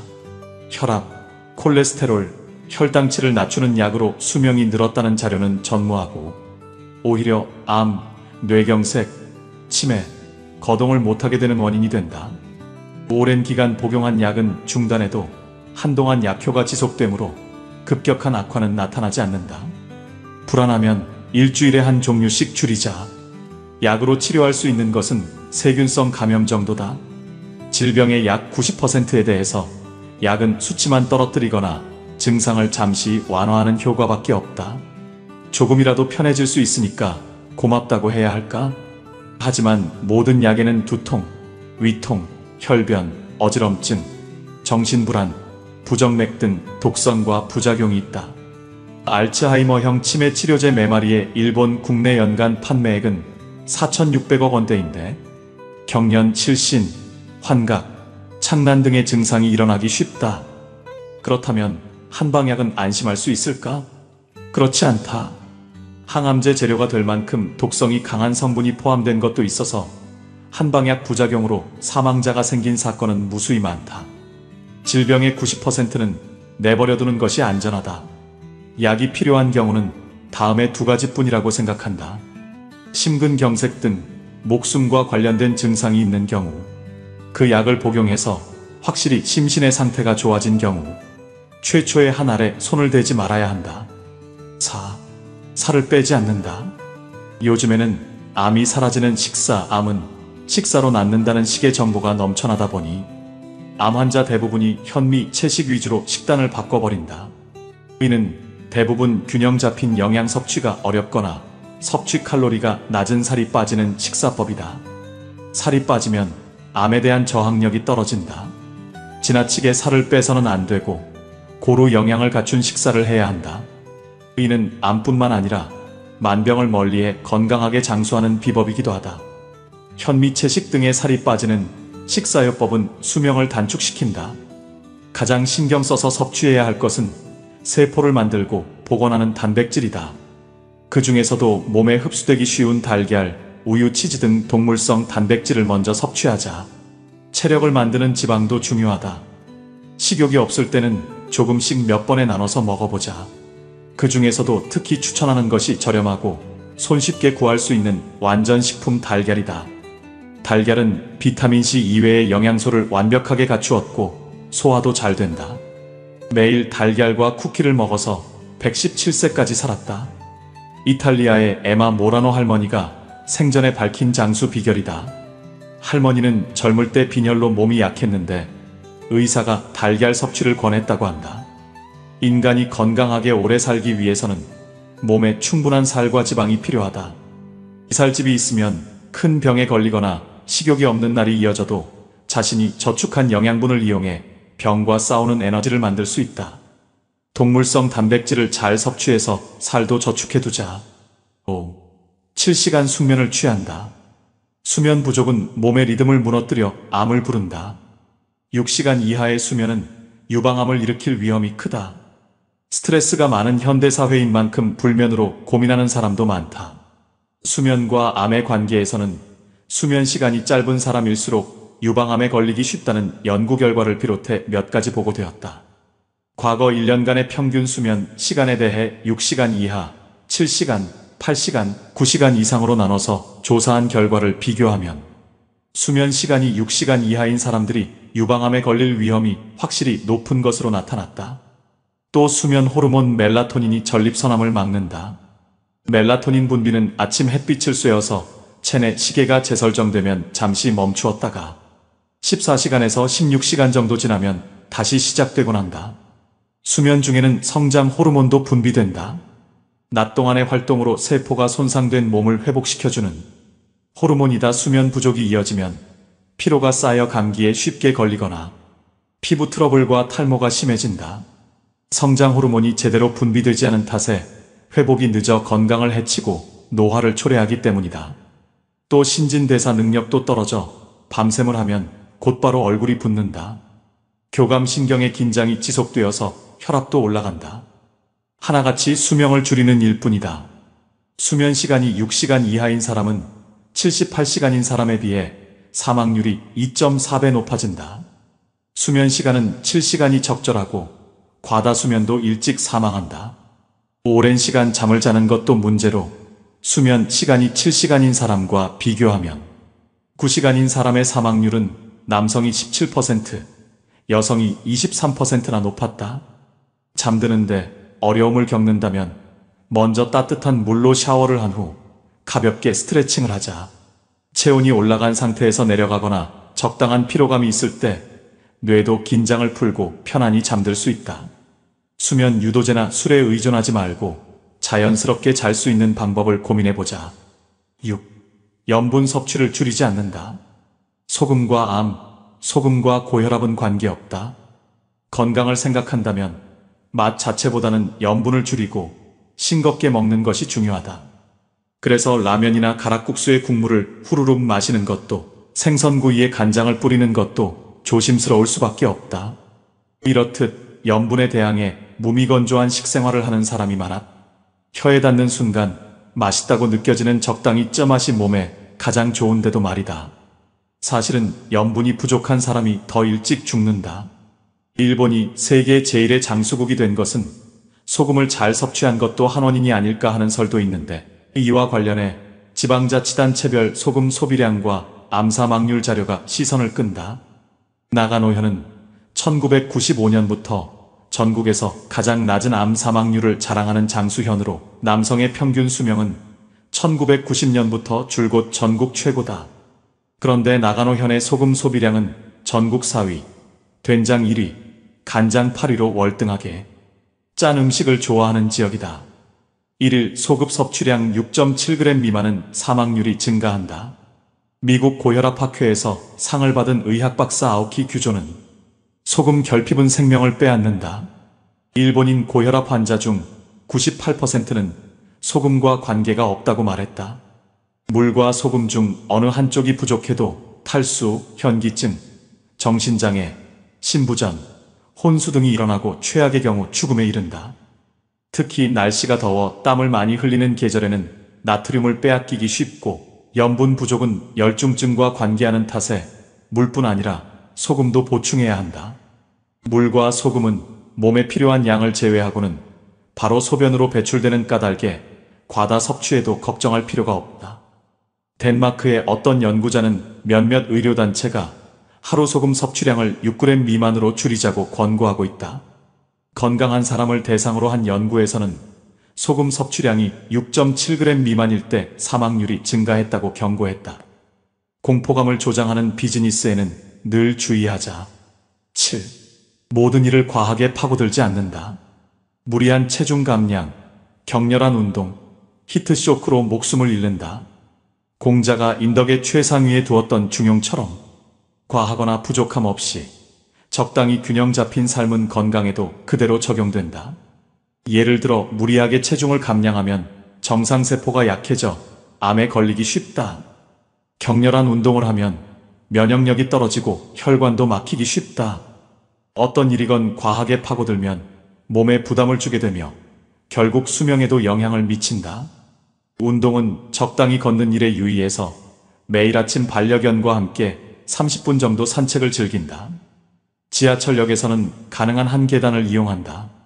중장년의 경우 하루에 1만 보를 걷거나 과한 근력 트레이닝을 하는 등 격렬한 운동을 하면 오히려 면역력이 저하되어 동맥 경화와 빈혈을 일으킨다는 것이다.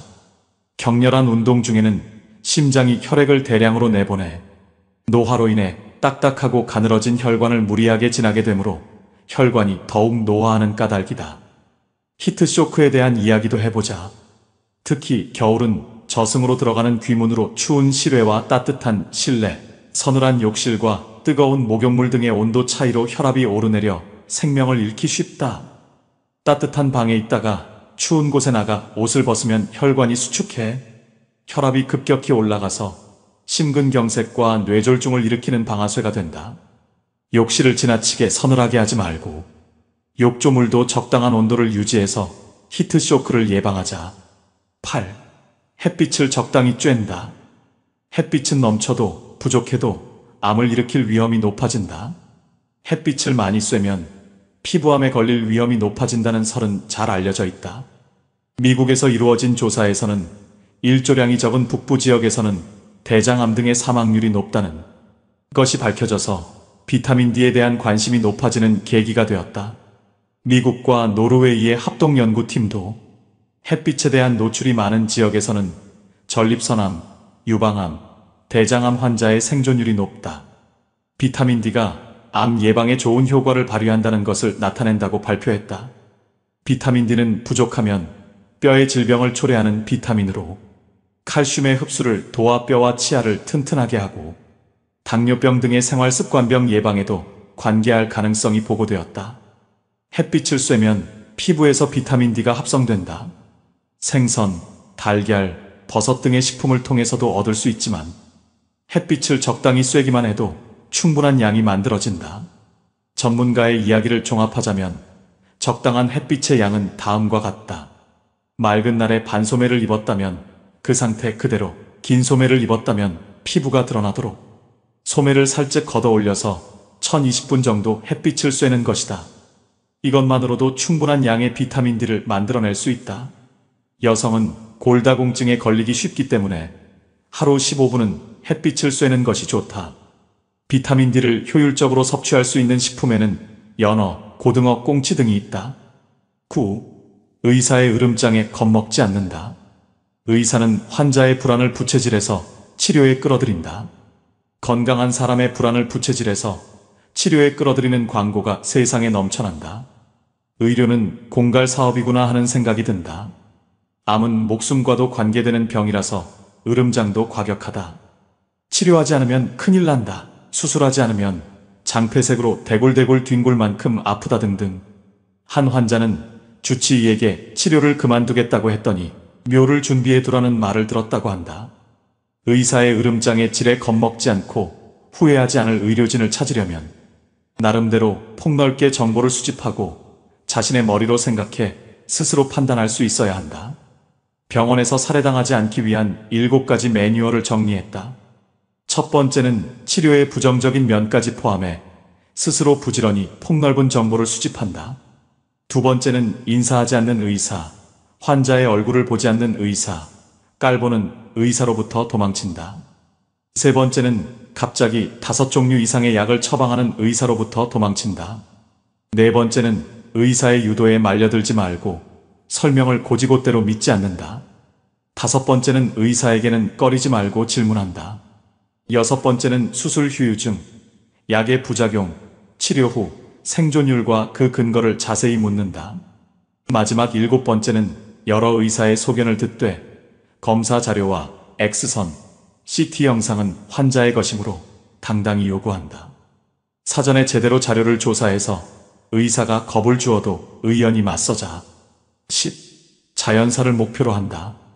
가장 자연스럽고 편안한 마지막, 자연사가 크게 늘고 있다. 이전에는 집에서든 노인홈에서든 마지막은 병원에서 맞기를 바라는 고령자와 가족이 다수파였다. 그런데 최근 10년 사이 여러 설문조사에서도 연명 치료를 바라지 않는다는 사람이 90% 전후인 경우가 많다. 노쇠사는 곧 자연사이며 가장 편하게 인생을 마무리하는 방법이기 때문에 이런 경향은 바람직하다. 일상생활은 가능한 한 자기 힘으로 하고 몸을 자주 움직이자.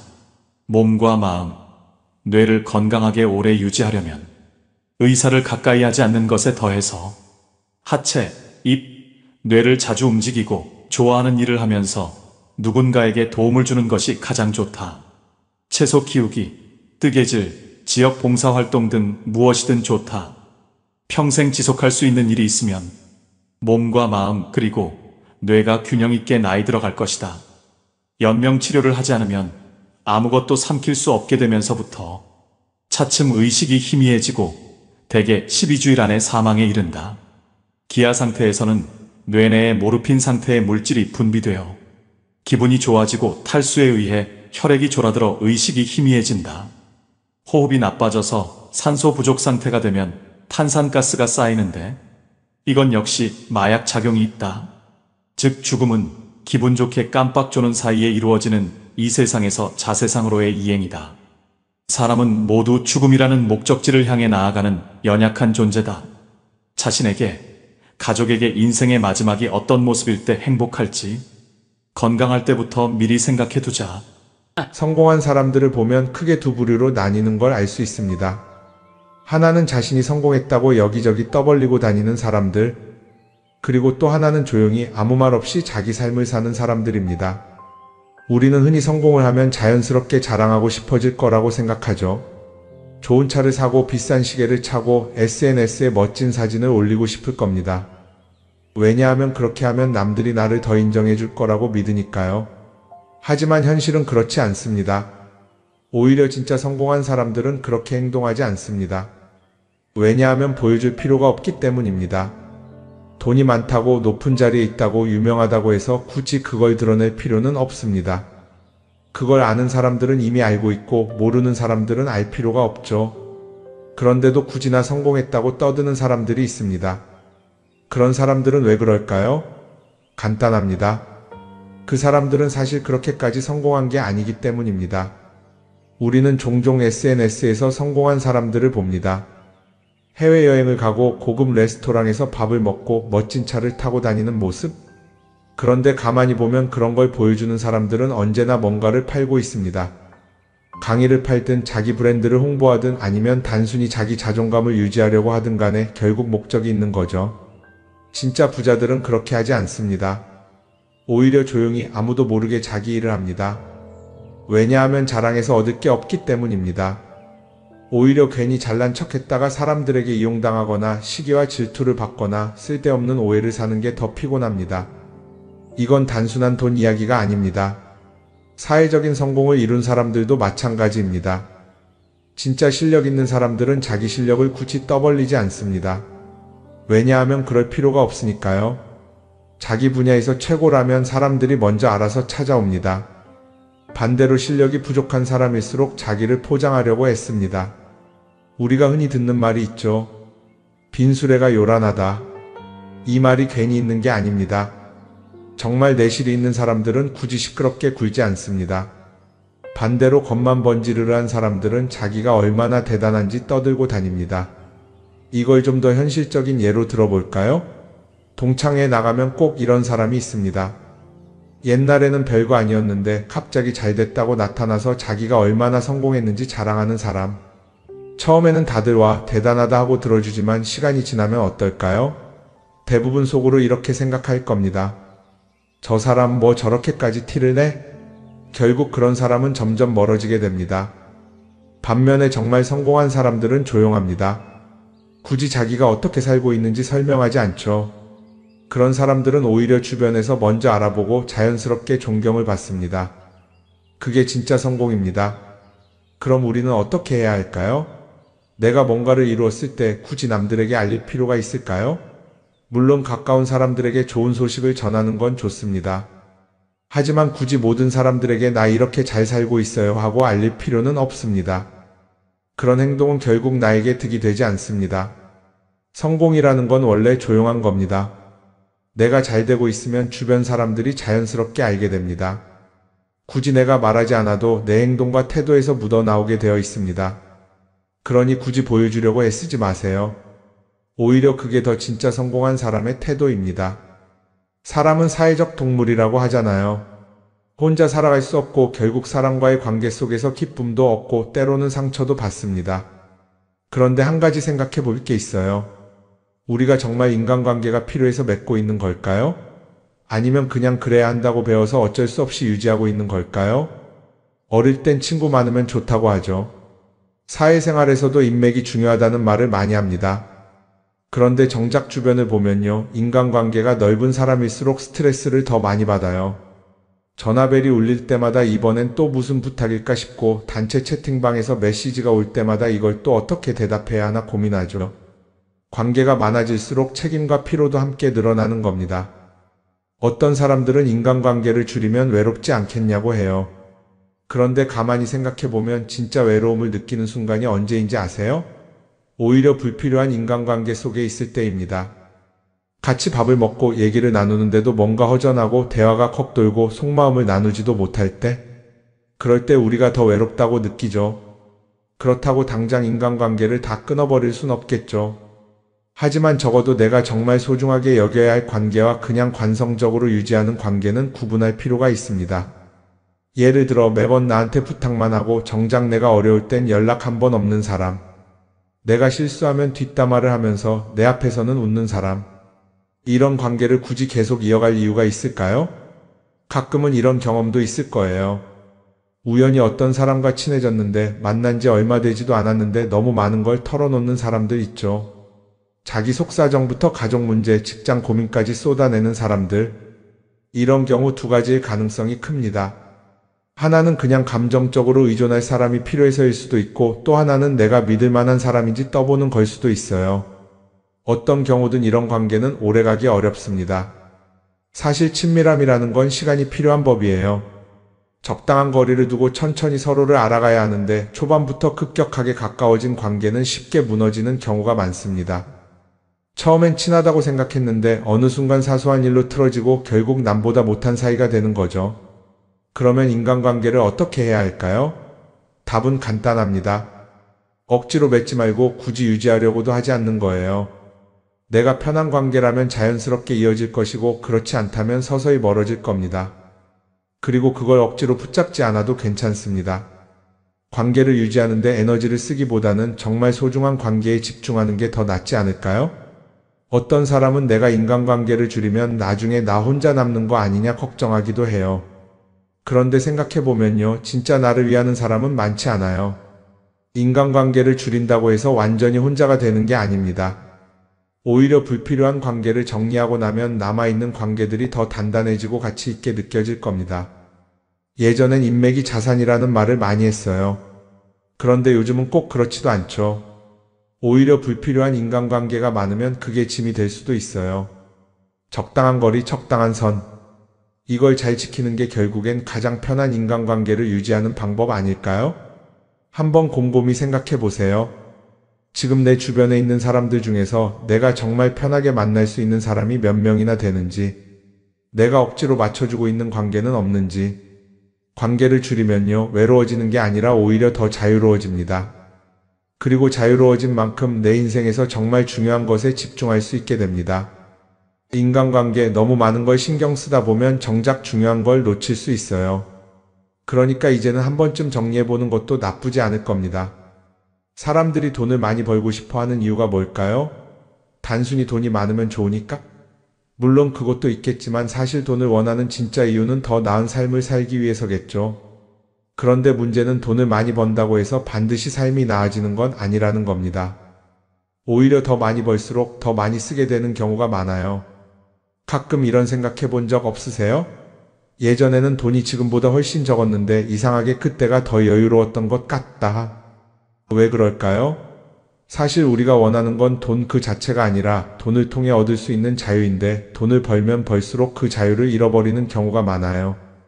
더 좋은 차, 더 좋은 집, 더 좋은 옷을 사면서 점점 더 많은 돈이 필요해지고 결국엔 돈을 벌기 위해 또다시 일해야 하는 악순환에 빠지게 되는 거죠. 한번 생각해 봅시다. 우리가 정말 필요해서 뭔가를 사는 경우가 얼마나 될까요? 필요해서라기보다는 남들이 가지고 있으니까, 없어 보이기 싫으니까, 혹은 그냥 기분 전환을 위해서 소비하는 경우가 훨씬 많아요. 그리고 그런 소비를 할 때마다 스스로 이렇게 합리화를 하죠. 이 정도는 나를 위한 투자야. 그런데 가만히 보면 그 소비가 진짜 나를 위한 소비인지 아니면 그냥 사회가 만든 기준에 끌려가고 있는 건지 헷갈릴 때가 많습니다. 예를 들어 예전에는 스마트폰 하나면 충분했는데 이제는 스마트워치도 있어야 하고 무선 이어폰도 필요하고 태블릿도 있어야 할 것 같고 하나를 사면 또 다른 무언가가 필요해지는 시기예요. 사실 이건 우리가 그렇게 만들어진 겁니다. 광고도 그렇고 SNS도 그렇고 자꾸 우리에게 이렇게 말하죠. 이걸 사야 더 행복해질 수 있어요. 그런데 정작 그걸 사고 나면 어때요? 처음 며칠은 좋죠. 그런데 시간이 지나면 또 다른 걸 사고 싶어져요. 왜냐하면 물건이 우리를 오래 행복하게 만들어주지는 않거든요. 특히 요즘은 SNS가 이런 소비 심리를 더 부추기는 것 같아요. 예전에는 친구들끼리 만나서 나 새로 샀어 하고 자랑하는 게 전부였는데 이제는 SNS에 올리면서 전 세계 사람들에게 보여주잖아요. 그러다 보니까 남들도 다 뭔가를 사서 올리고 나도 따라해야 할 것 같은 기분이 드는 거예요. 그런데 중요한 건 그 사람들도 사실은 나와 똑같은 기분이라는 겁니다. 내가 남을 부러워하는 만큼 나도 누군가에게 부러움을 사려고 애쓰고 있는 거죠. 결국 끝없는 비교와 소비 속에서 진짜 중요한 걸 놓치게 되는 겁니다. 한번 이렇게 생각해보면 어떨까요? 만약 내가 지금부터 딱 1년 동안 불필요한 소비를 하지 않는다면 내 삶이 어떻게 변할까? 아마 처음에는 답답할 수도 있어요. 사고 싶었던 걸 참아야 하니까. 그런데 그걸 몇 번 참고 나면 어느 순간 깨닫게 될 겁니다. 내가 굳이 이걸 안 사도 괜찮네? 그렇게 불필요한 소비가 줄어들면 자연스럽게 돈이 쌓이겠죠. 그런데 돈이 쌓이는 것보다 더 중요한 게 있어요. 바로 마음의 여유가 생긴다는 겁니다. 돈을 쓰지 않는다고 해서 불행해지는 게 아니라 오히려 소비로부터 자유로워지면